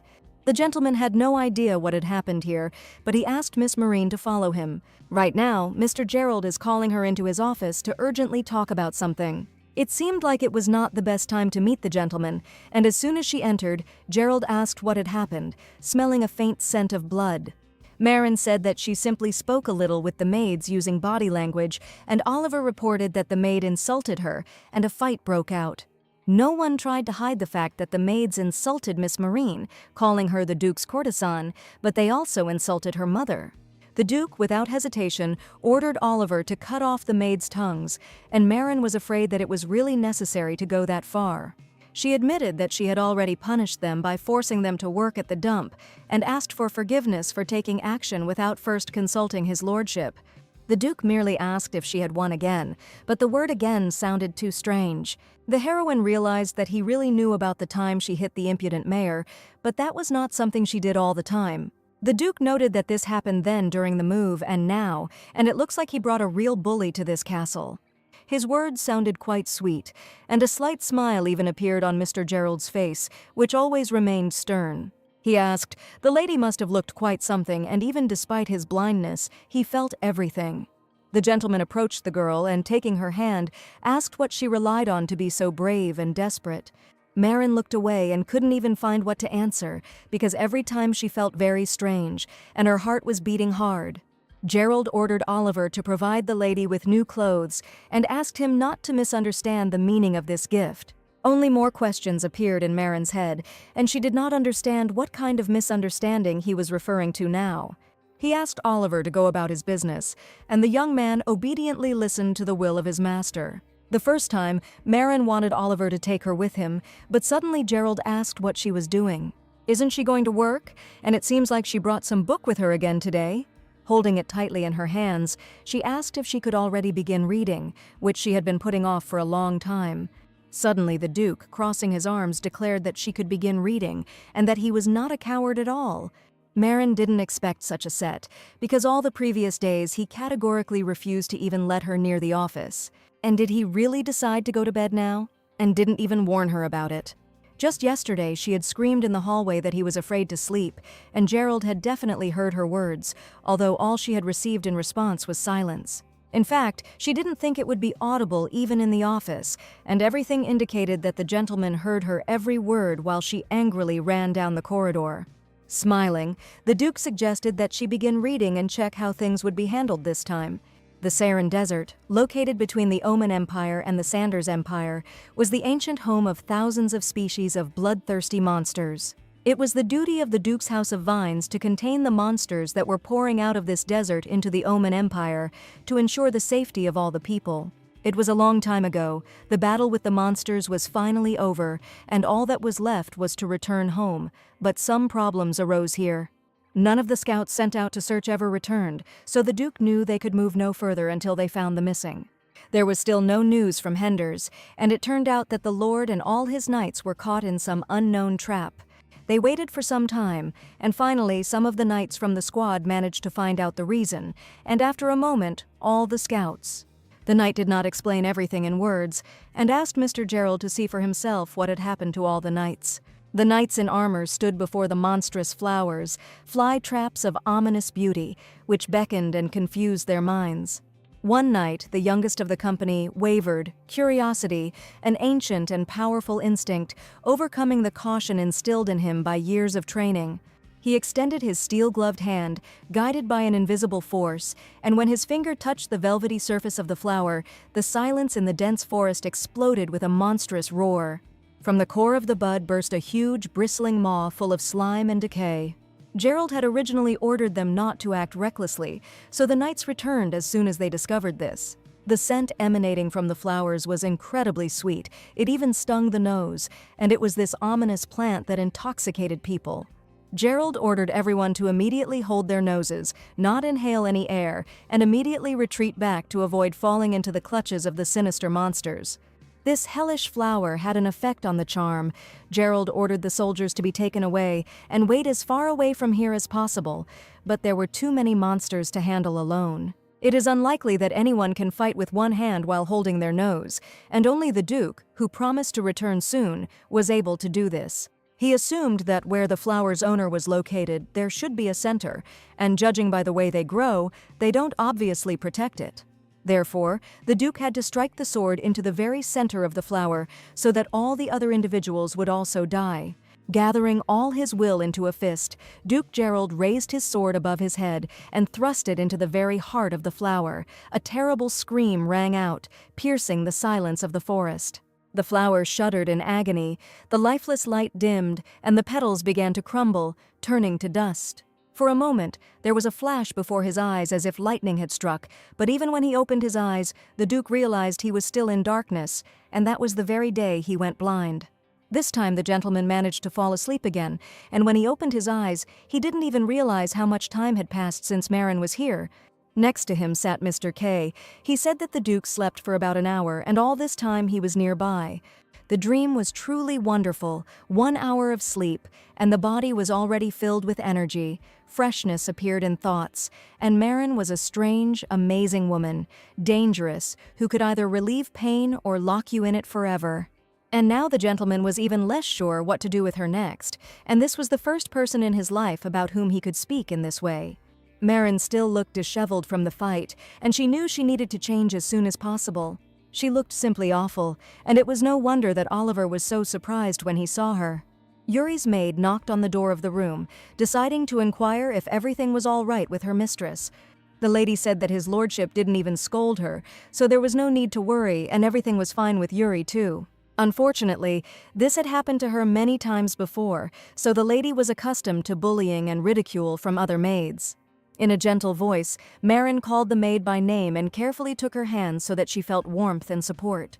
She asked him to never tell her again, that this was normal, and if anyone offended her again, she could contact them, and Marin was ready to fight together.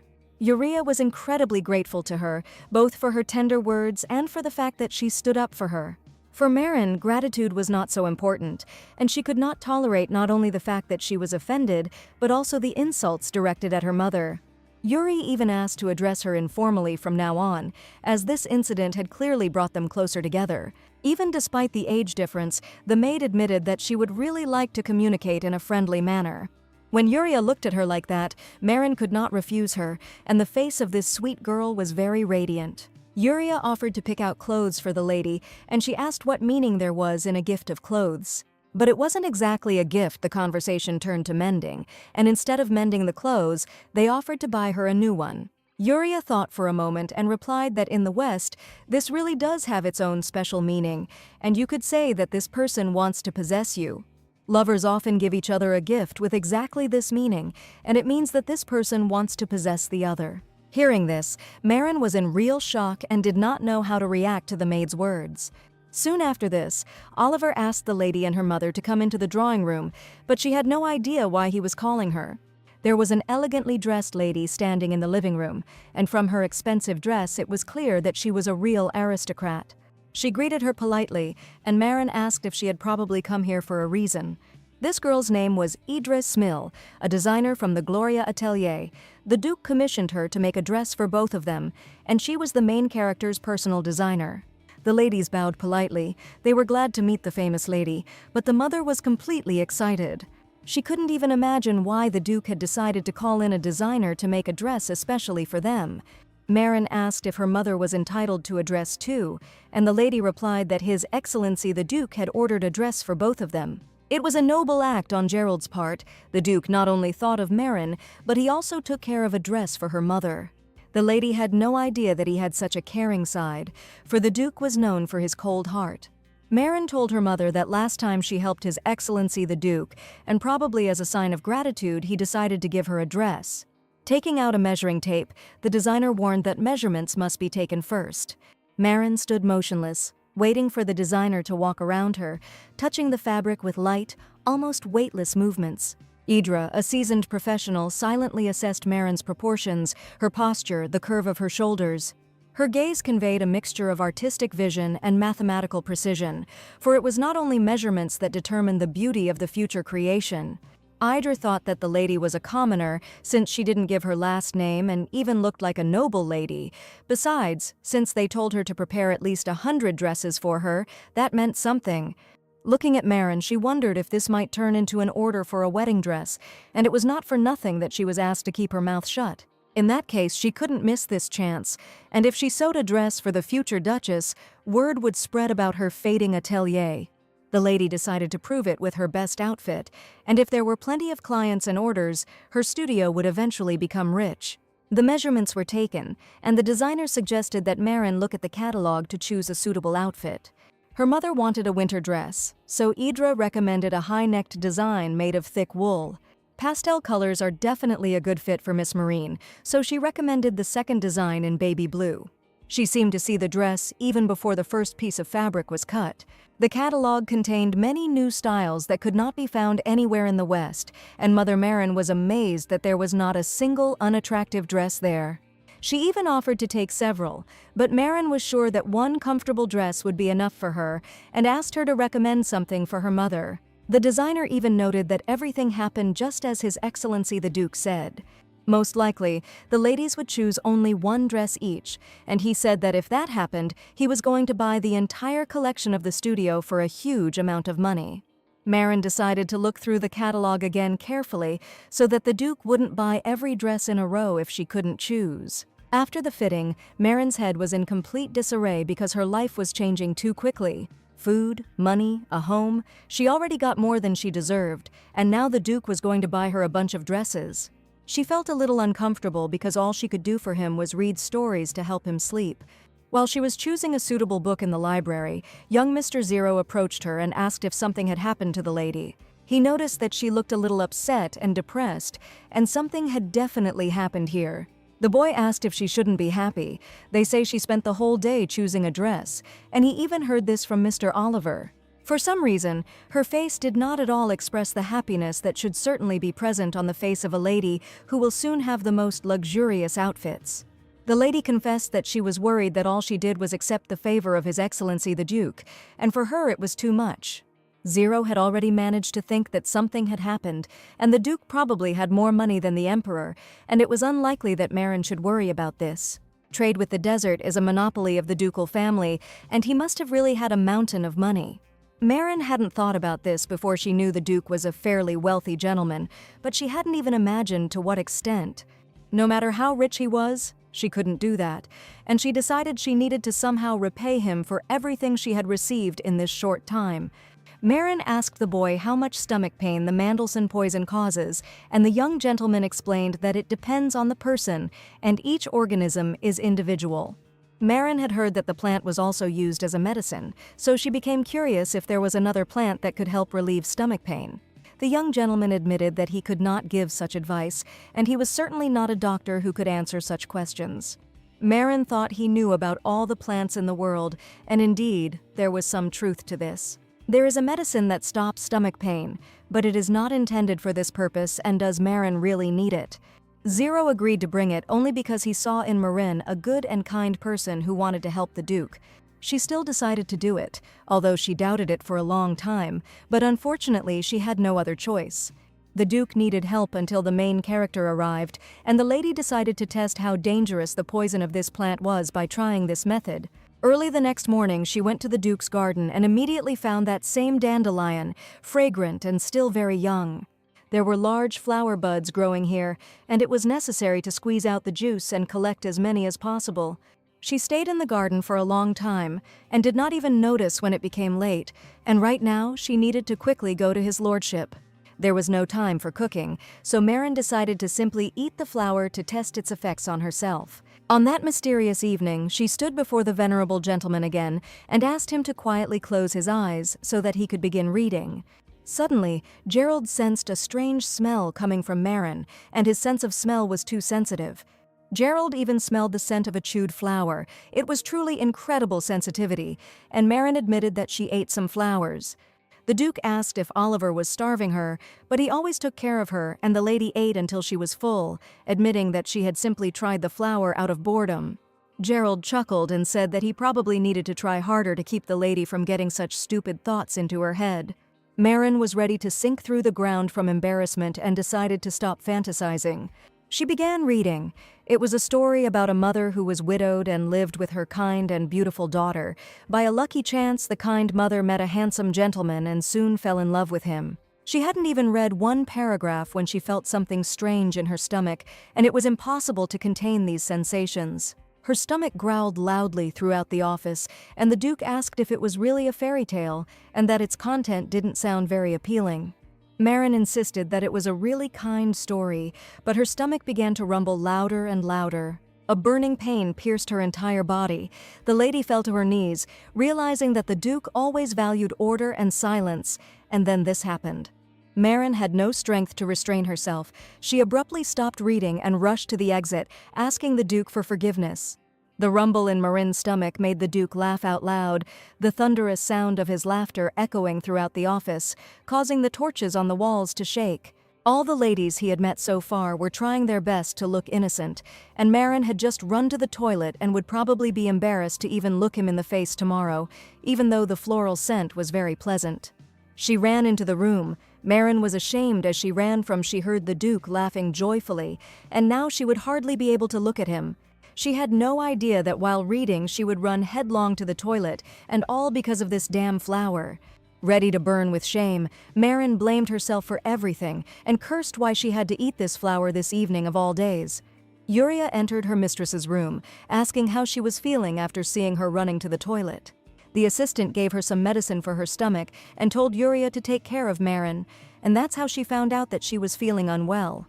And now not only the Duke knew how she ran to the toilet, but also Mr. Oliver, and it was a double disaster. The heroine's body was in perfect order, but the same could not be said about her soul, and Yuria was even afraid that her mistress had a fever. But the temperature was not her main problem now she was ready to die of shame. Yuria saw a basket of dandelions and asked if she could use some of them. Marina now felt sick just from the sight of them. The maid carefully took one flower and asked Marin to wait a little, wanting to help her as soon as possible. To relieve the fever, Yuria placed a crushed flower on her head, and this was a proven method. The maid said she learned this as a child, and if you make a paste out of dandelion with water and apply it, the temperature quickly goes down. Surprisingly, the fever gradually subsided, and Yuria often did this as a child for her younger brother, who works as a knight's apprentice on the estate. Marin had no idea that the lady had a brother, and the title of knight sounded very cool. She was incredibly grateful that the maid took care of her and was incredibly helpful. The next second, the lady jumped up as if scalded with boiling water. Marin realized that the plant was listed in reference books of poisonous herbs. It caused stomach pain, and it was hardly possible to give dandelion to his lordship. Then you can simply apply it.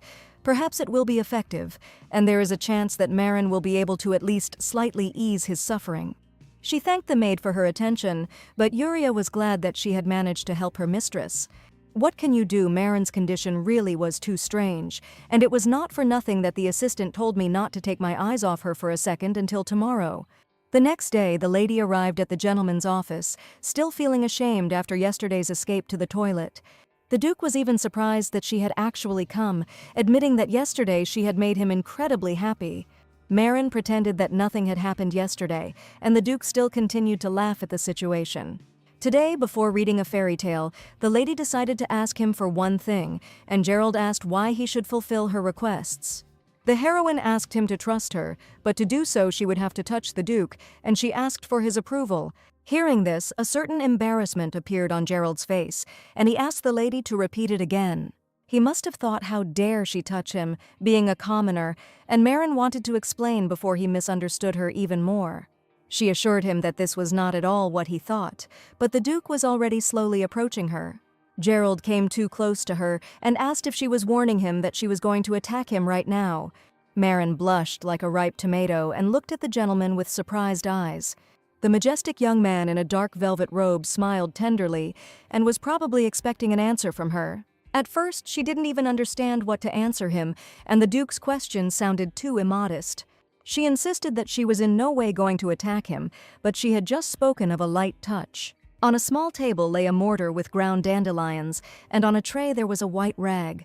Standing with his robe unbuttoned, the Duke asked what Marin wanted to start touching, and his pumped-up body was impossible not to notice. Marin tried not to look at his exposed part and wanted to touch it herself, but due to excitement she could not explain anything at all. Gerald wondered if she was a spy and wanted to touch him with a knife. Marin didn't expect him to say something like that. The Duke seemed to be mocking her. He smiled sweetly, and people tried to talk to him seriously. She brought with her an ointment made from crushed petals and heard that it was wonderful for relieving headaches. Gerald admitted that he was unlikely to need it, as he felt great today. Marin knew that the gentleman had a splitting headache every day from work. She wanted to relieve the tension and asked him to try, promising that if this method helps me, she will not bother him. Finally, the Duke agreed, and she was incredibly happy, because today she really could leave with nothing. She carefully prepared all the ingredients and applied the crushed ointment to a cotton cloth to apply to her eyes. And she incredibly wanted to take off the blindfold, but she knew that the Duke would definitely get furious and would not allow this to happen.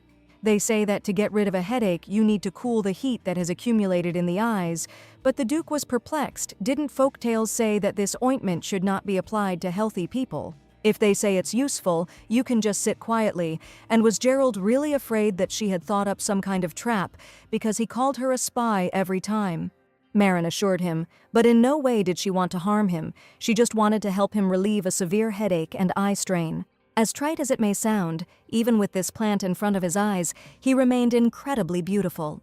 His masculine, majestic shoulders, thin lips, and sharp chin seemed to have been created outside the human world. While she had a cloth with ground plants lying before his eyes, he asked when he would regret it and finally take up the books, and Marin didn't even notice how she admired his face.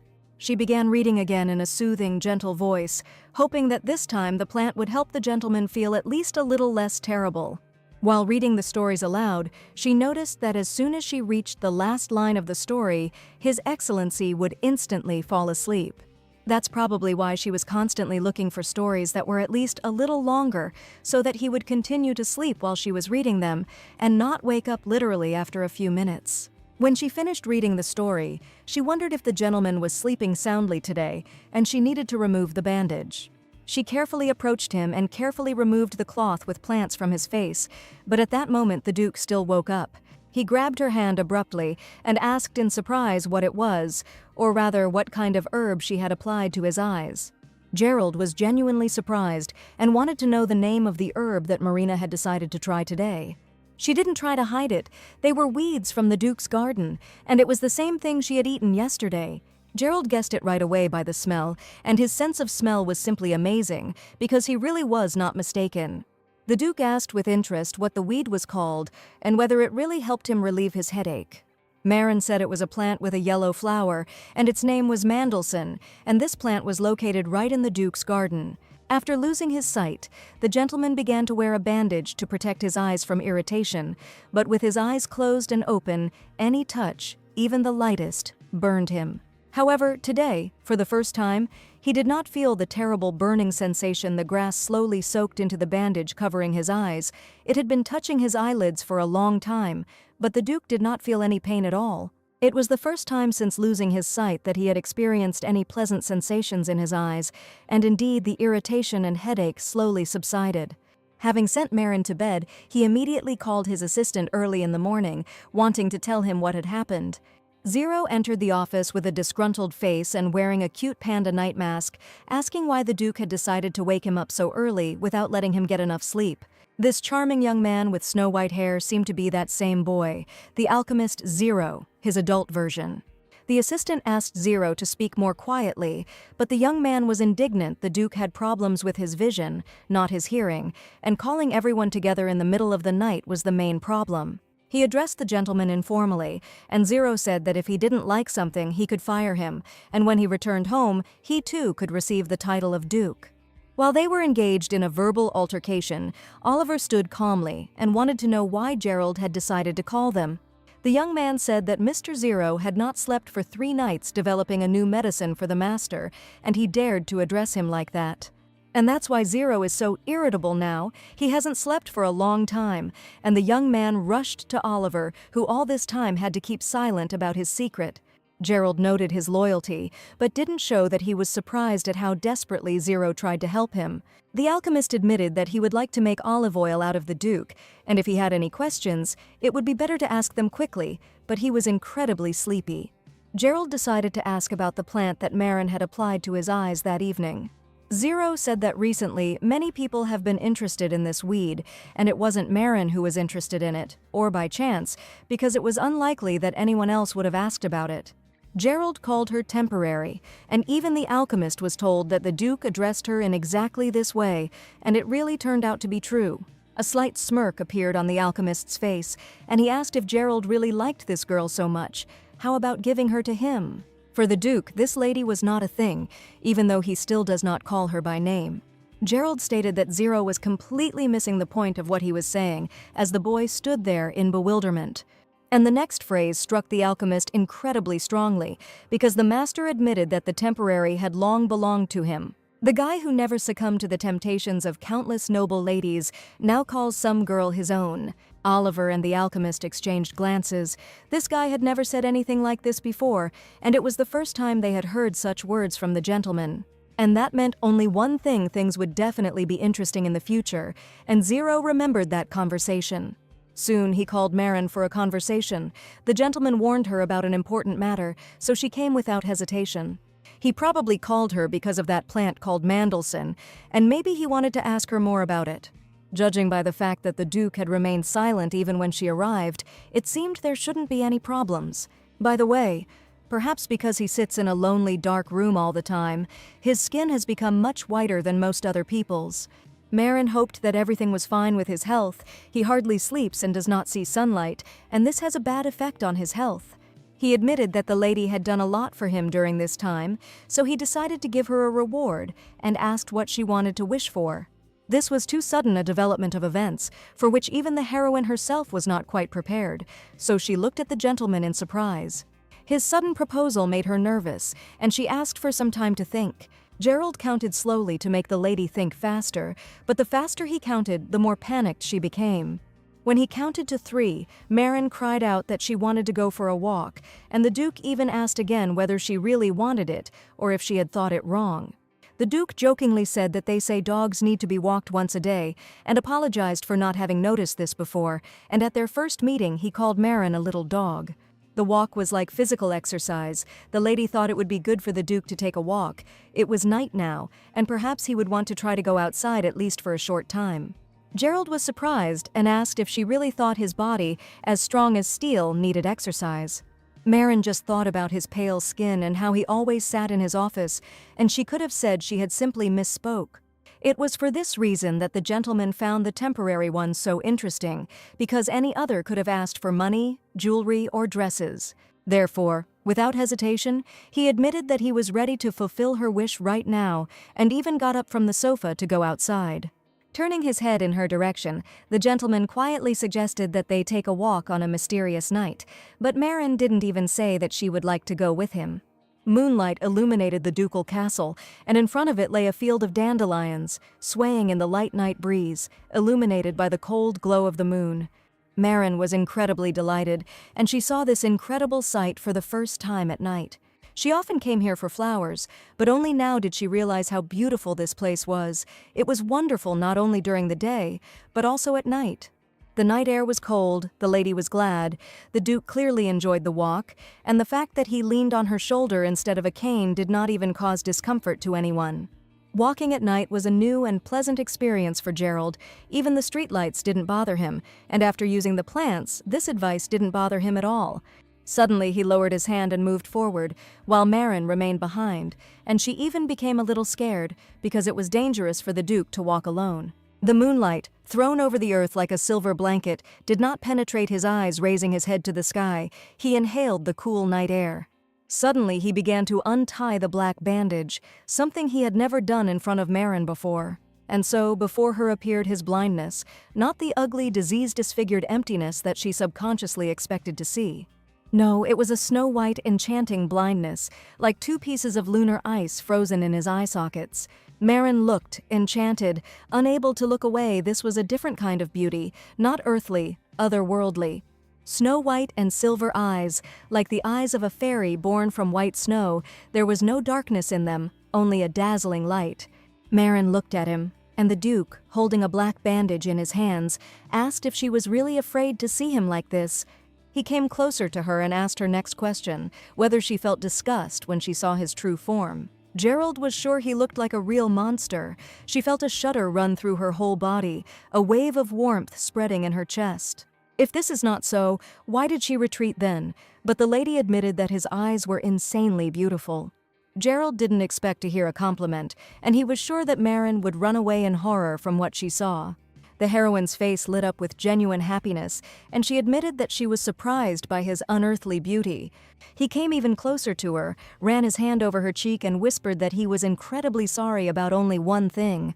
He wanted to see her expression, but unfortunately it was impossible, and he could only feel what she was feeling. After we had bread, the color of his eyes changed from black to silver, and silver was the color of Monster's eyes, which made him wonder hundreds of times whether he had become a terrible monster. That's why he had kept the color of his eyes hidden until now, and Maren was the first person to see the stunning beauty in him. Mr. Oliver's voice was heard nearby. He was somewhere nearby and loudly knocked down the Duke. Gerald asked what all the fuss was about and why the assistant was so agitated. Oliver had a letter in his hands, he admitted. It had just arrived, and it was a very important message. The letter with the red seal was special. It said that the Count's wife had recently died. Maren held her breath. She knew who this girl was to Gerald, and unfortunately they were close relatives. She was his sister, and at that moment the Duke felt as if a knife had pierced him inside, in the very depths of his heart. His dark-haired sister was a mischievous girl with jet-black hair who constantly called her brother baby as a child.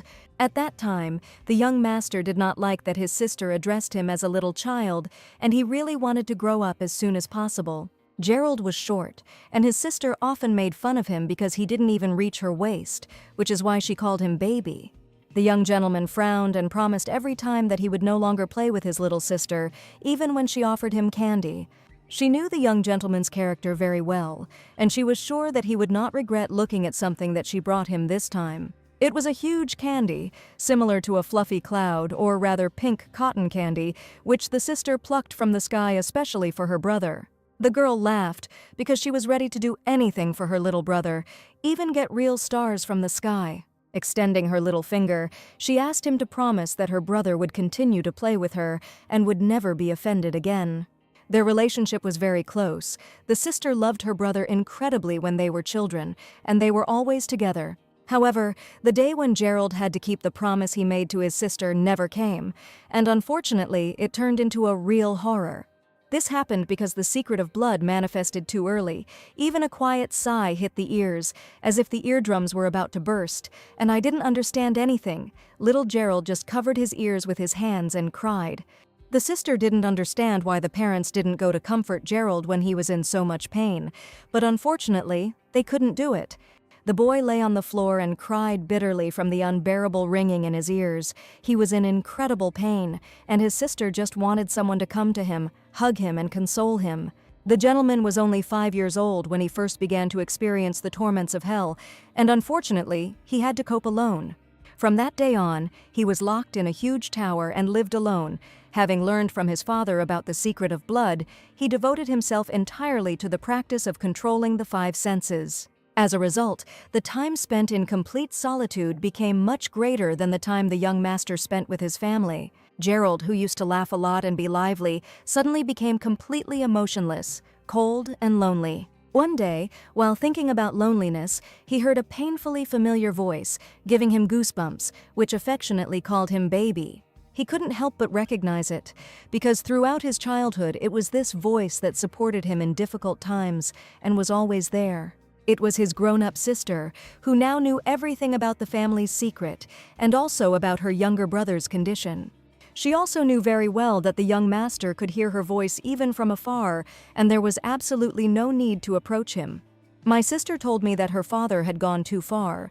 He had married her off for food, allowing her to see her brother, and she wanted to tell him about her husband, handsome and kind, with whom she had decided to spend her whole life.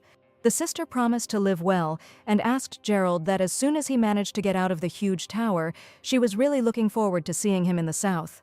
Just like in childhood, she extended her little finger and was sure that the baby would definitely understand and feel her. She really wanted to see how he grew up, to at least catch a glimpse of her beloved brother, but unfortunately she couldn't even hug him, and tears streamed down her cheeks. Gerald heard her every word and decided that his sister must know. He could hear her even from afar. By throwing a large stone through the window, tied with a white rag, this was the only way he could congratulate his beloved sister. The sound of breaking glass resounded in the huge tower, and a note was attached to the white cloth. "Congratulations on your wedding, my beloved sister." The lady took the stone in her hands, and seeing the message, she burst into tears even louder, thanking her beloved brother. Gerald looked out the broken window and just prayed that his sister would now live well and happily with her new husband in her new life. This was their last meeting, their last fleeting conversation, and today, the black carriage of the venerable gentleman arrived at the huge palace. An assistant stood next to Gerald and asked the gentleman to take a special cane with a silver engraving. It was an unusual thing, Mr. Zero asked to take the cane, and the gentleman simply needed it today. At first, the Duke did not understand why the alchemist had asked to take this particular thing, and he had never traveled with such a thing before. As soon as he pulled back the handle with one finger, he immediately realized that the cane contained a very sharp blade, and more precisely, it was a weapon. He asked Oliver to hand over Zero. The alchemist had done a very good job, and seemed to know that the Duke would definitely need this item today. Marin ran up to the carriage with a suitcase and shouted that she would also like to go. She bowed low before the venerable gentleman, and he again called her temporary, as he had at their first meeting. Gerald heard from Oliver's assistant that the lady could not ride in a carriage and asked if she would be all right during the trip. Even if she can do it, it will be too difficult a transition for her condition, despite her strong desire. The gentleman knew how she felt, but he warned her not to overdo it and that he would be able to take care of himself. What Marin was most worried about was that the gentleman had hardly slept lately, and she just wanted to read him a book in the carriage so that he could rest. Leaning on a cane, dressed in black, Gerald promised to return soon and warned them that everything would definitely be fine. Marin handed him a small brown box and asked him to take it with him, and inside was the very same Mandelson herb. Without hesitation, the Duke accepted her gift and knew that he would definitely need it during the trip so that his headaches would not torment him. For some reason, Marin felt very nervous when she saw the carriage. She stopped again and was scared, but she tried to calm herself down. No one would get hurt. Gerald got into the carriage. It began to slowly drive away from the Duke's castle, and Marin followed him with her eyes. She only wished that the gentleman would be careful and return as soon as possible, worrying about him with all her heart. Gerald still didn't realize that his sister had actually died and that this was their last meeting. He looked towards Marin, nodded amiably, and she could still hear his words, how he promised to be careful and to definitely return. It is unlikely that this trip can be called happy. The luxurious black carriage has already set off. A loud slam of a fist on the table was heard in the office of one of the heroes as soon as the news arrived that the venerable Duke Gerald would be arriving soon. The young man was indignant. He specifically said not to come so as not to disturb his eyes, and it seemed that he was not at all pleased with this event. His charming wife with deep scarlet eyes approached him and asked her dear groom not to worry under any circumstances, because there was nothing he could do. He was already on his way. And since this is how it turned out, they will have to give him a lavish reception, and they must greet Gerald with special respect. At the Earl's house, Adrian had all the servants busy today before meeting the Duke, and everything was prepared to the highest standard. The butler Moro met the venerable gentleman, bowed low to him, and asked whether the Duke of Nourion had made such a long journey. A majestic Gerald appeared on the threshold, leaning on a black and silver cane, and next to him walked his assistant Oliver. Oliver reported that the Duke had written that he would arrive the day before the funeral, and asked where the Count's daughters and son were now. The Duke heard voices. They were talking about his arrival. Someone called him a blind fool, and probably not everyone was happy to see him here, but he clearly heard the unpleasant conversation taking place in the office. Together with his wife, a baron named Killen, the younger brother of Count Adrian, came down to greet the Duke and admitted that if he had had more time, he would not have held a formal reception on the day of his arrival. He introduced his charming bride, who was greatly honored to appear in person before His Excellency the Duke. The lady in the black velvet dress with red hair was named Gelmia Rose, and she had recently become the Baron's bride. Gerald didn't respond to her greeting, and Oliver stood completely silent, looking at the couple who came out. The gentleman immediately asked where his nephews were now, but for some reason the Baron began to get nervous from this question. He said in a false voice that it seemed like the blow was too strong for the kids, and they were still locked in their rooms, grief-stricken. Oliver was indignant. Since the Duke himself had honored them with his visit, they should have at least greeted him, but it turned out that the Baron had allegedly recently scolded them. Gerald never tolerated a lie. He could spot one a mile away, and he loudly struck the silver tip on the marble floor. Killen and his bride hardly expected the Duke to behave so harshly in the first minutes of their meeting. The young man stated why the Duke allowed himself such insolence, and now there is real mourning in this house. Gerald understood that something was wrong here and slowly began to get angry, asking how they dared, knowing that there was mourning here now, to start talking about some kind of greetings. He walked past the defense while he was trying to justify himself and ordered that his nephews be called immediately. The butler offered to accompany Mr. Gerald and first go to the living room. Killen was so angry that he couldn't stop shaking violently, baring his teeth like a beast, and this behavior was too much for him. The bride was indignant at how one could disregard the Baron so much just because he had such a title. The lady declared that even if his dear had been an earl, he would not have been so ignored, and she was sure that the Duke was behaving inappropriately. Of course, he embraced his beloved, and soon she was to become a countess, but it was only necessary to be patient in order to receive the high title. Jelmia gently placed her hand on her husband's back, not understanding that the Duke had no way of arriving before the funeral, but somehow he was here. And judging by his swiftness, it seemed that the gentleman valued his sister much more than she thought, and things were taking an interesting turn. The Baron strode furiously to his office, cursing Gerald, who had arrived on a completely different day than he had appointed. He hated him so much. His daughter-in-law from Vines was like a bone in his throat. She was always putting a spoke in his wheel, and his brother and sister were like a thorn in his side, the two of them, unbearable. He was sure that the Duke suspected something, so it was impossible to scold his nieces now, and approaching the door, tied with an iron chain and lock, he decided to first rein in the girls. There was almost no time left. He only had to hold out for one day for the Count's title to finally be in his hands. Having opened the huge lock, the Baron entered the room and quietly asked if all the children had been obedient while he was away. There was a tense atmosphere in the room. Two ladies were sitting at the table, and judging by their expressions, they were afraid of this man. The eldest daughter of the Earl's house, Edrian, named Dia, looked menacingly at her finder and knew what to expect from him.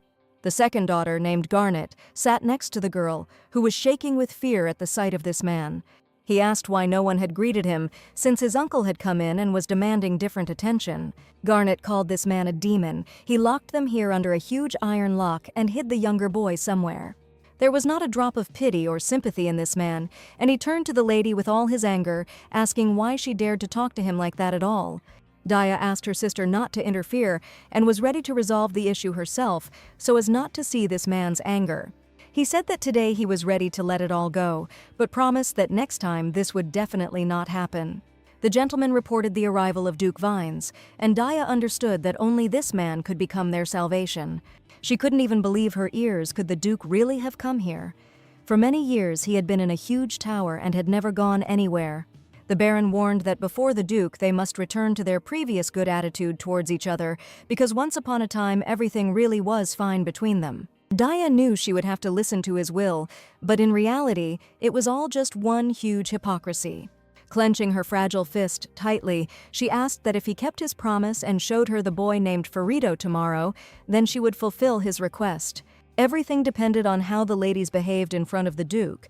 The ladies had to watch their language and behave quietly so that he would not find out what was really going on here.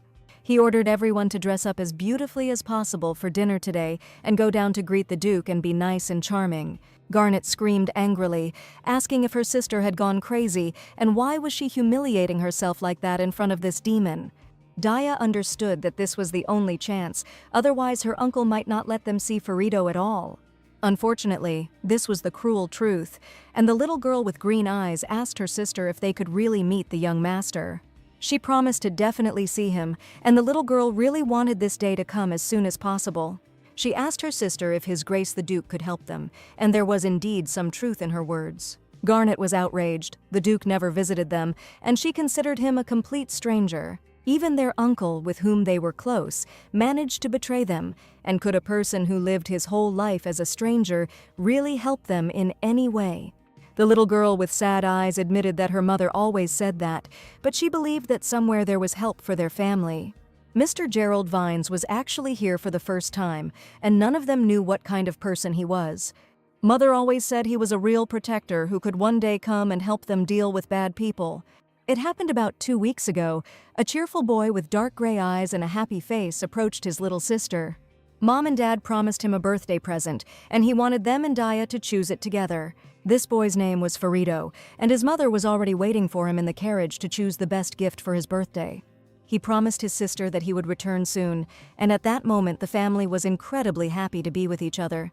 She poked the boy in the nose with care and asked him not to be naughty, to be careful, and to behave very well.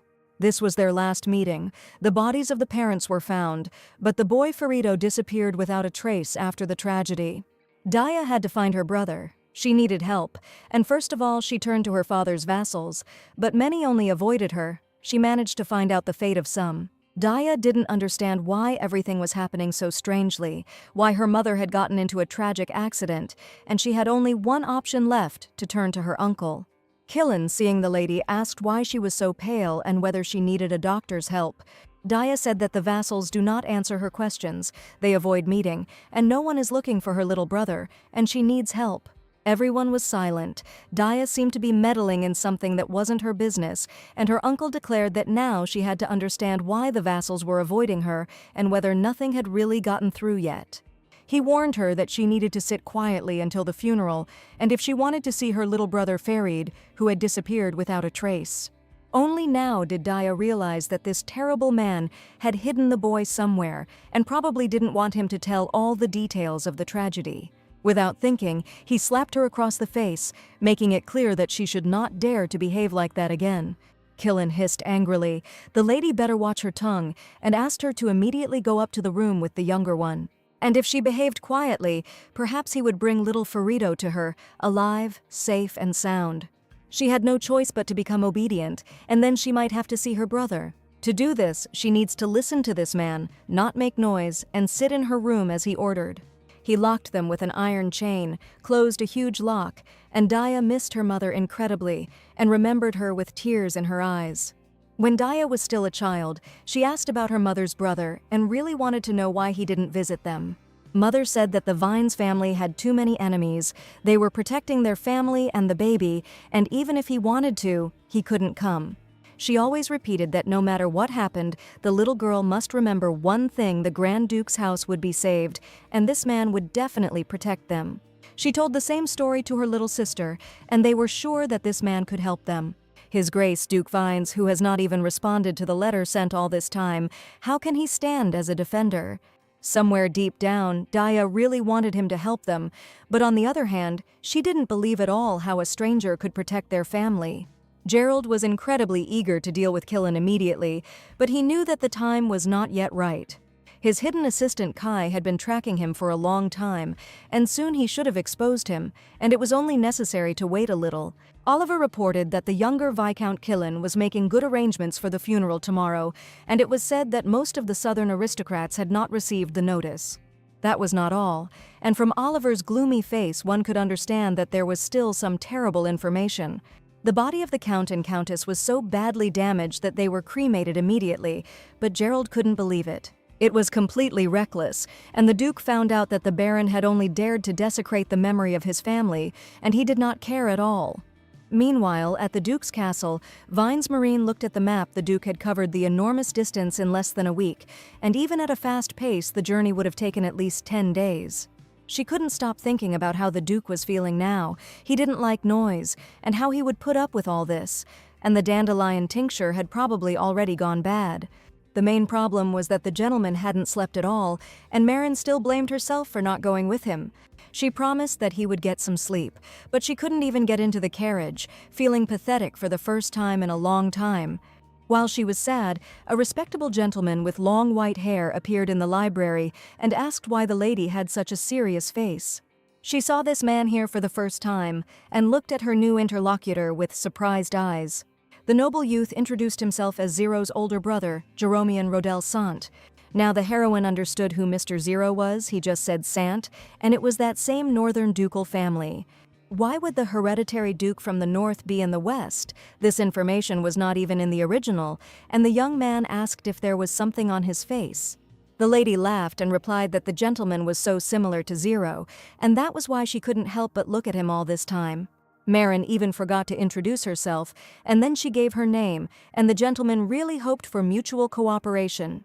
This youth was the spitting image of the young master, and this is exactly what little Master Zero would look like when he grew up.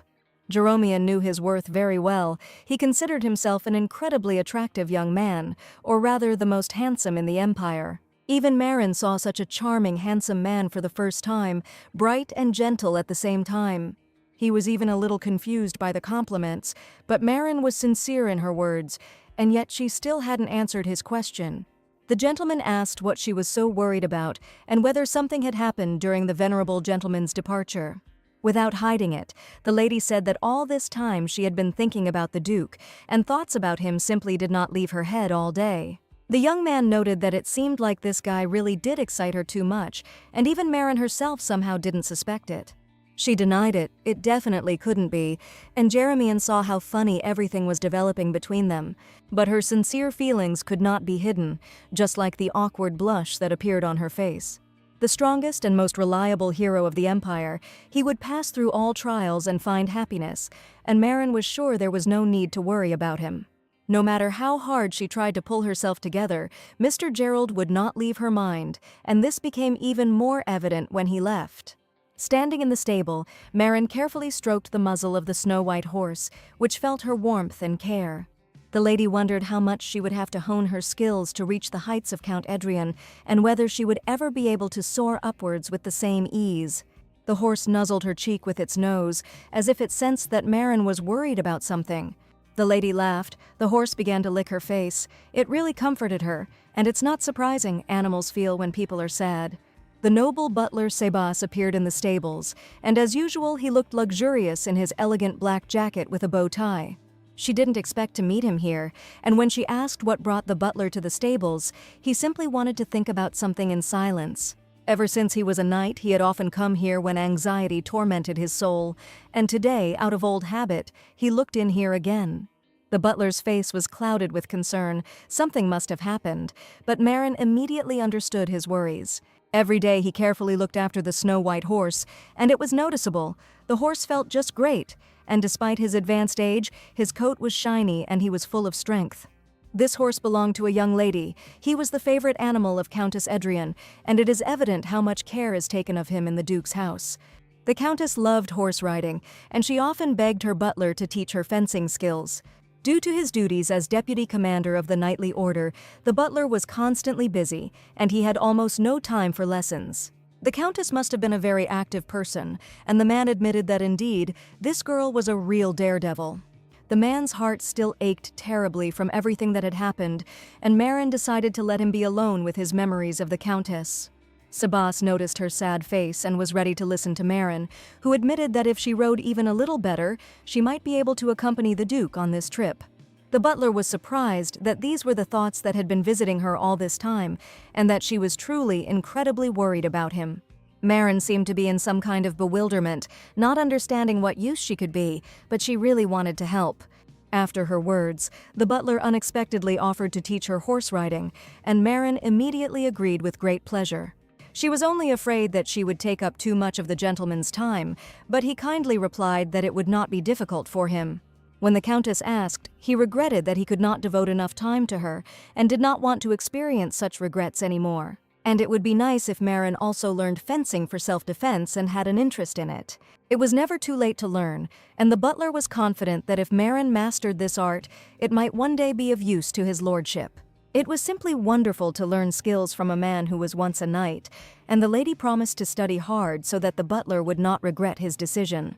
He smiled sweetly and was glad that the lady had agreed, and that he would finally be able to fill the void that had appeared inside. A sumptuous table with a multitude of exquisite dishes was already set for dinner with the Duke. Daya understood that a feast during a time of mourning was a waste, but if it helped feed the younger ones, it should certainly be seen as a blessing. His Grace the Duke arrived for the meal, and everyone greeted the gentleman as he entered the dining room. The ladies stood up to greet each other, and as soon as Daya saw the Duke, she couldn't take her eyes off him. This man was incredibly similar to her mother, and they were like two peas in a pod. The same jet-black hair, snow-white skin, graceful, majestic gait that spoke of noble blood. Gerald approached Killen first, towering over him like a majestic mountain in front of a small bug. The Baron immediately stood up and pulled out his chair so that the Duke could sit down, and loudly asked the children to greet his Grace. Daya, for the first time, has little things to meet with the Duke, gave her name, the eldest daughter, Daya Edria. Next, the second daughter, Garnet, introduced herself and said the name of the baby, the third daughter, Rubiena. The Baron stated that since the Duke was sharing a meal with them today, he ordered the chef to do his best and offered the gentleman a taste of the delicious dishes. Gerald made no reply to his flattering words because he felt the man through and through. Oliver admitted that they said his lordship had no appetite today, but everyone else could begin their meal. The Baron was outraged by the gentleman's behavior, mentally calling him a blind cripple, and he was extremely unhappy about this. Little Rubiena was the first to exclaim. There were delicious dishes on the table, and Daya carefully watched to make sure the girl ate well. Because they had never seen such food before, and the Baron made it clear that they should act as if they were living happily here. When some had finished eating, Oliver asked the maid to clear the seats and prepare the chambers for the younger ones. The maid asked the girls and their little sister to go into the room, and one of the older daughters looked menacingly at the Baron. He was perplexed as to what was happening. Everything was not going according to his plan, and all the ladies had to be present with him. Daya looked at the Baron and only prayed that his deception would finally come to light, and this horror would end. The Baron remained at the table with the Duke. He began to get very angry and turned to the gentleman, asking what all this meant and why he had driven the girls away. Killen could hardly contain his anger and shouted, no matter how high Gerald's status was, he couldn't do this. With a deft movement of his hand, the Duke swung the blade inside his cane, and scarlet drops of blood flowed down the defense's cheek. Gerald spoke sharply. It had become very noisy in here, and he was definitely not ready to tolerate it any longer. The Baron was outraged. His Grace the Duke had just cut his face, and in the Empire there were laws that said it was forbidden to harm an aristocrat without reason. Oliver handed the Baron a snow-white handkerchief, asking him to wipe the blood from his face and to remain silent immediately. Killen had better calm down, and he could easily stop the bleeding with this handkerchief. The Baron snatched the handkerchief from the Duke's assistant, who smiled back at him, as he had absolutely no other choice at the moment. The Baron didn't even notice how he accepted the white handkerchief, and it was a definite gesture.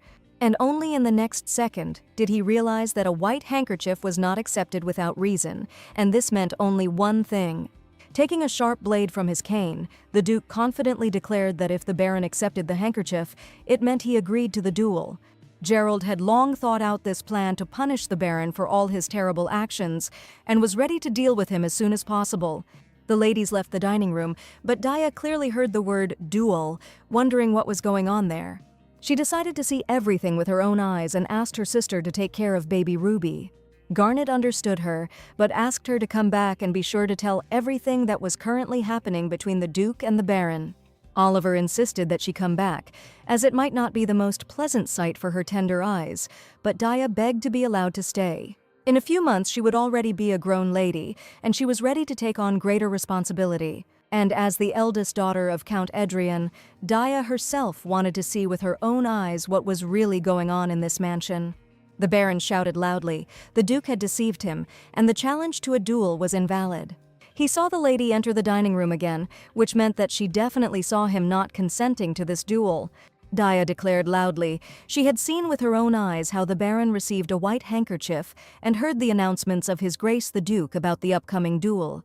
Therefore, this is a legal procedure for challenging someone to a duel, and the Baron has no right to refuse it. Killen couldn't believe it was the girl who had sided with Mr. Gerald. As soon as he tried to shout at her, a thin, sharpened blade touched his chin. Gerald had warned him that during a duel he must not be distracted by anything, and the Baron understood the disadvantage he was currently in. The young man fell to his knees before him and declared that he had no idea what he had done wrong, but now he had decided to ask for forgiveness. He understood that he would hardly be able to compete with Lord Gerald, the shield of the Empire, and this duel would be a failure. The Duke uttered only one phrase, "How dare the Baron do such a thing?" although Killen was sure that only he knew the truth about the terrible tragedy.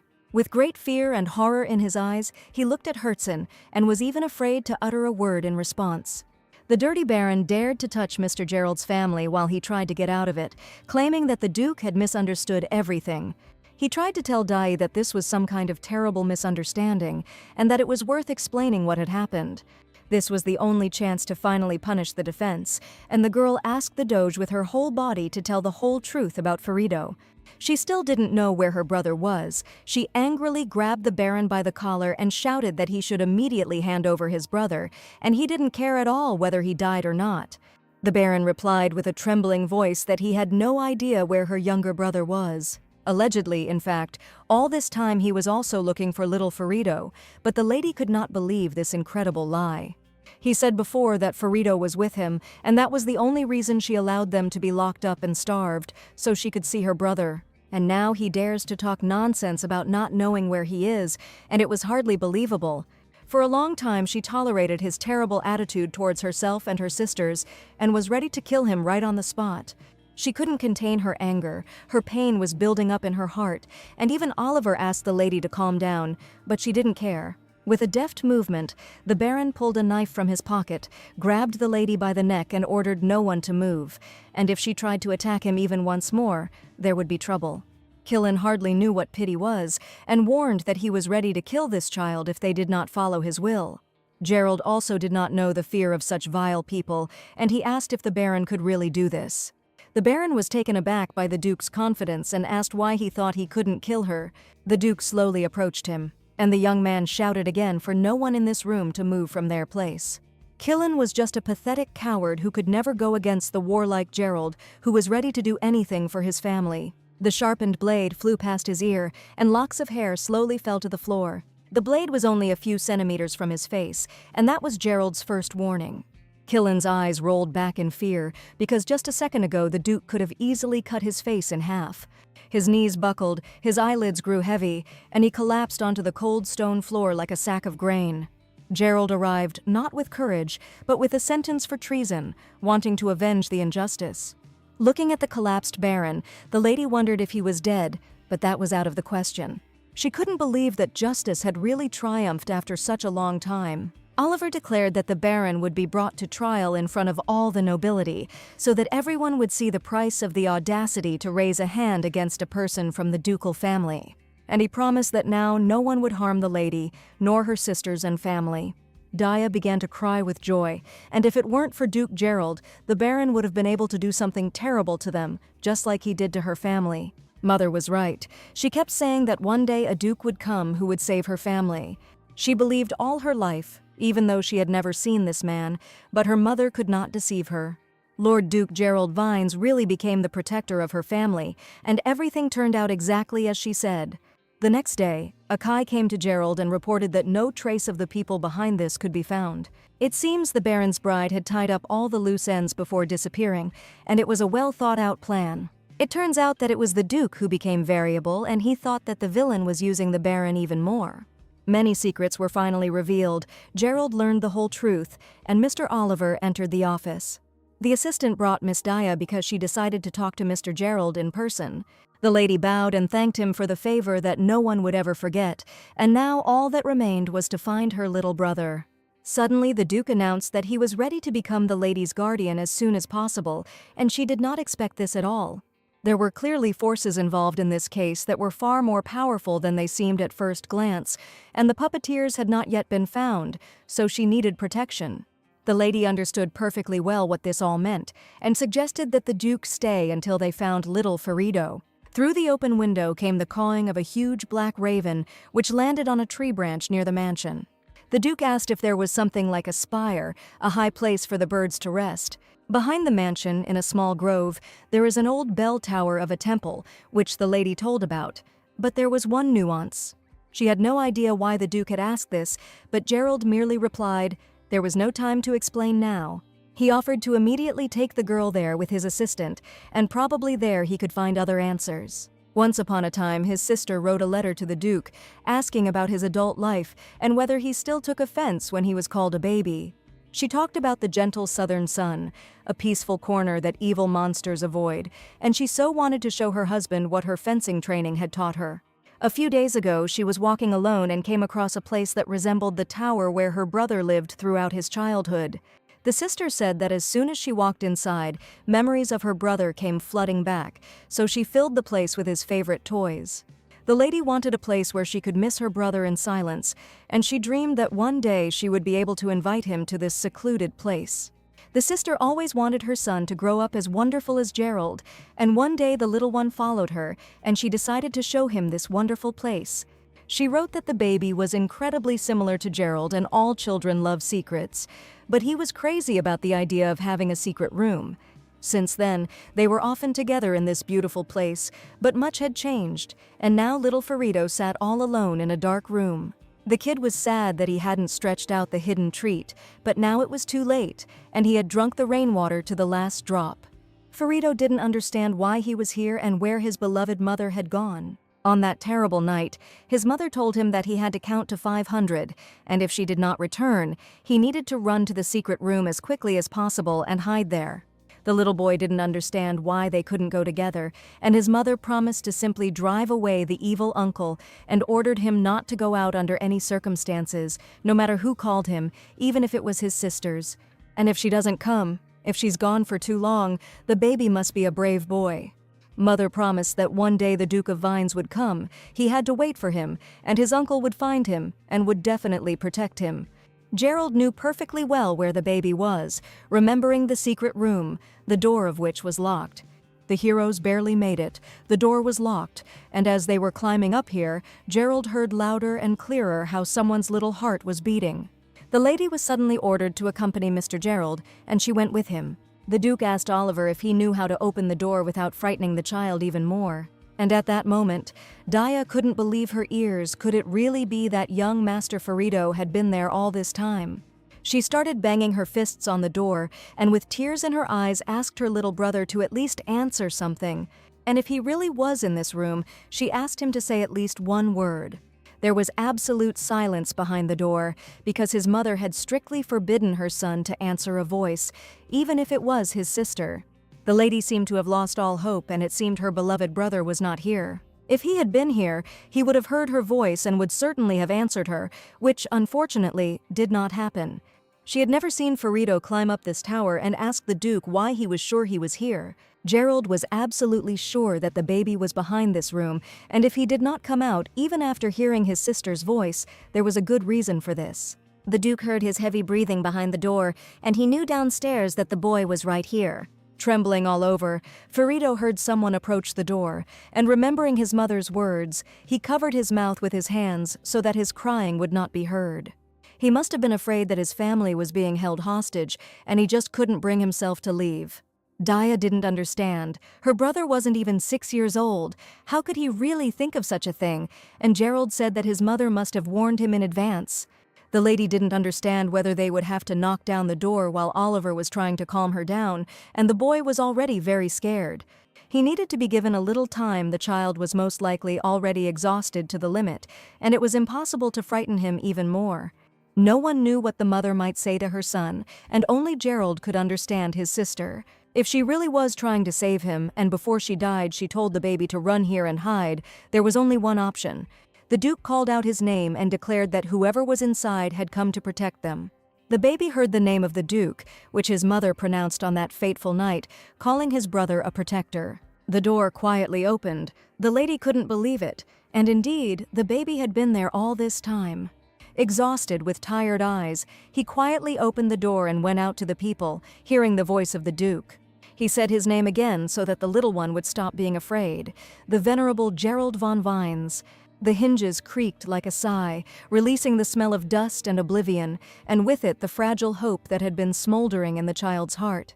Little Farito's eyes were filled with tears, hot and silent, and for the first time in all the time he had spent alone and afraid, he felt relief. He would be saved. The baby was so exhausted that he couldn't stand on his feet, and his sister immediately rushed to his aid, taking him by the shoulder. He took the exhausted boy in his arms, pressing him to his chest. Farito, like a small animal, trembled in fear. He buried his face in the soft fabric of the Duke's doublet and wept bitterly, allowing his tears to wash away the seal of grief and loneliness from his soul. The Duke merely quietly apologized for making the little one wait so long, while his sister stood nearby, shedding tears. She finally found her little brother, because her soul still glimmered with hope that he was alive and well. Gerald felt the child's body shake with sobs, and a determination was born in his heart to protect him, to be his support and his family. He remembered his sister's bright smile, promising to do his best to protect her children in her memory. At that moment, in the silence of the abandoned tower, an invisible connection arose between them, a connection of trust and hope for a bright future. Maren was not idle at the ducal mansion, and today she confidently came to her first fencing training session. She held the sword uncertainly in her hands, but she knew that she would definitely succeed under the butler's close guidance. Today he suggested that we start by practicing with a regular stick to understand and feel how to control the sword. These are the swords used by young fencers, and the butler made his own. An adult sword would seem a bit daunting to Miss Marine, and she certainly wasn't ready to pick up a weapon yet. Lady Maren's training routine began, and on the first day she trained with a training knight's sword, which turned out to be too heavy for her. After training for 2 days, instead of living, she lay and groaned from muscle pain, and on the third day she agreed to take a lighter wooden sword. Maren even regretted that the butler had taken on a talentless student worse than a child, but the man assured her that she would succeed. In fact, he had not met a student with such a spark for a long time. The lady's zeal inspired him, and his diligence was always rewarded. During the training, a servant suddenly ran in, loudly shouting urgent news to the butler. They said that His Grace the Duke would arrive soon, but everyone was sure that he would stay there for a long time. Holding the wooden sword in her hands and hearing the Duke's name, Maren was incredibly happy that Lord Gerald was already here. The Duke was already in his office, security was provided, and he had prepared capable and reliable knights so as not to worry about the safety of the young ladies and the young gentlemen. Lady Dia had a small request. She asked to be placed in a separate outbuilding and not to let anyone in there. The Duke was happy to ask Oliver to fulfill her wishes so that everyone would feel comfortable. Oliver understood that the girl's debut was just around the corner, and he was worried about her reluctance to interact with aristocrats outside of their home. He was afraid they wouldn't be able to find her a woman who would accompany an unmarried girl in public places. And if Gerald didn't want her to end up on the sidelines of high society, her debut couldn't be postponed. It was necessary to find such a lady, but she avoided meeting anyone in every possible way. On the one hand, it sounded like a dead end, and the Duke wondered if he had a bride, she would certainly be able to accompany him. To begin with, he suggested that Oliver make a list of candidates and report back as soon as everything was ready. He left the Duke's office and heard quiet, timid steps behind him. Upon learning of Gerald's arrival, Lady Maren could not sit quietly and wait for him to call her, and luckily saw Oliver in the corridor. He asked her what she was doing here at such a late hour, and the lady asked how the trip south had gone. The Duke heard the sweet voice and again called her by the stupid nickname Temporary, but Maren was still glad to see him again. Throwing aside all formalities, she opened the doors with joy and greeted His Grace the Duke. It was still a long way before evening, and Gerald asked her to come in, and he was probably also glad to see her. Maren simply wanted the gentleman to get some early rest, and it was unlikely that he would be able to sleep there, and out of a sincere desire, she prepared all the necessary ingredients for him. In addition to the verbena tincture, she brought something else to make his sleep more sound and deep, to help him recover quickly. Maren brought some warm wine with her and asked how about having 1 glass. Smiling, Gerald said, the lady, like a little puppy, was happy about her master's return, and had she really missed him so much during this time? Maren could hardly contain her strong emotions, and she told the truth, she wanted to see him. Maren told the gentleman to stop comparing her to a little puppy, and in fact she came on business to help him sleep. And could it be that he returned after such a long absence, and in response she still hears only ridicule? Hearing her voice, Mr. Gerald felt that he had finally returned home, and these were the first deep sensations. Maren stood opposite him, and she was incredibly pleased to hear such words after a long return, and she was just happy that he was here in perfect health, in his dark, gloomy office. She offered to apply the eye tincture she had used before, and asked if he had managed to sleep on the trip. Suddenly the Duke took off his black satin bandage, and the lady even noticed some changes. His eyes seemed to be better even without the bandage, which is why he was able to remove it with such ease. Gerald admitted that he can now remove the blindfold for longer periods of time, and the light has become less irritating to him. Maren was very pleased that the treatment was helping her, and suggested immediately applying the new mixture to her eyes. Apart from that night's walk, Gerald had never taken off the bandage before, and maybe the verbena and chamomile tincture really was helping him. And if that was the case, she was only too happy to help the master experience less and less pain. Today she prepared a fairy tale about the prince and the pauper, and began reading it aloud in a velvety, gentle voice as soon as she applied the herbal bandage to her eyes. After his sister's death, Gerald was suffocated with grief for a long time. The image of her lying in a cold grave froze his heart. The familiar smell of books and the delicate aroma of verbena, the quiet voice of Lady Marin seemed to bring back long-forgotten warmth. He sat in his office, listening to a pleasant reading with a blindfold on, and felt alive at that moment. Marin slowly read about the crown prince who disguised himself as a beggar and once told the knight, "I am the crown prince," and the knight only ridiculed him, and then the prince turned to an old man passing by and told the truth about himself. The old man called him a liar and threw a huge stone at him. The prince could only run, dodging the hail of stones. A life where true lies are intertwined, where the fake becomes the truth, and in this there is true meaning. The next morning, Mr. Gerald called Lady Marin to his office and said something she certainly didn't expect to hear. He proposed to her. Gerald gave her real name, Lady Marin Schwentz, a lady of noble birth, and his proposal of marriage sounded like a sudden chord in a new symphony, where despite the forced lie, he still trusted her.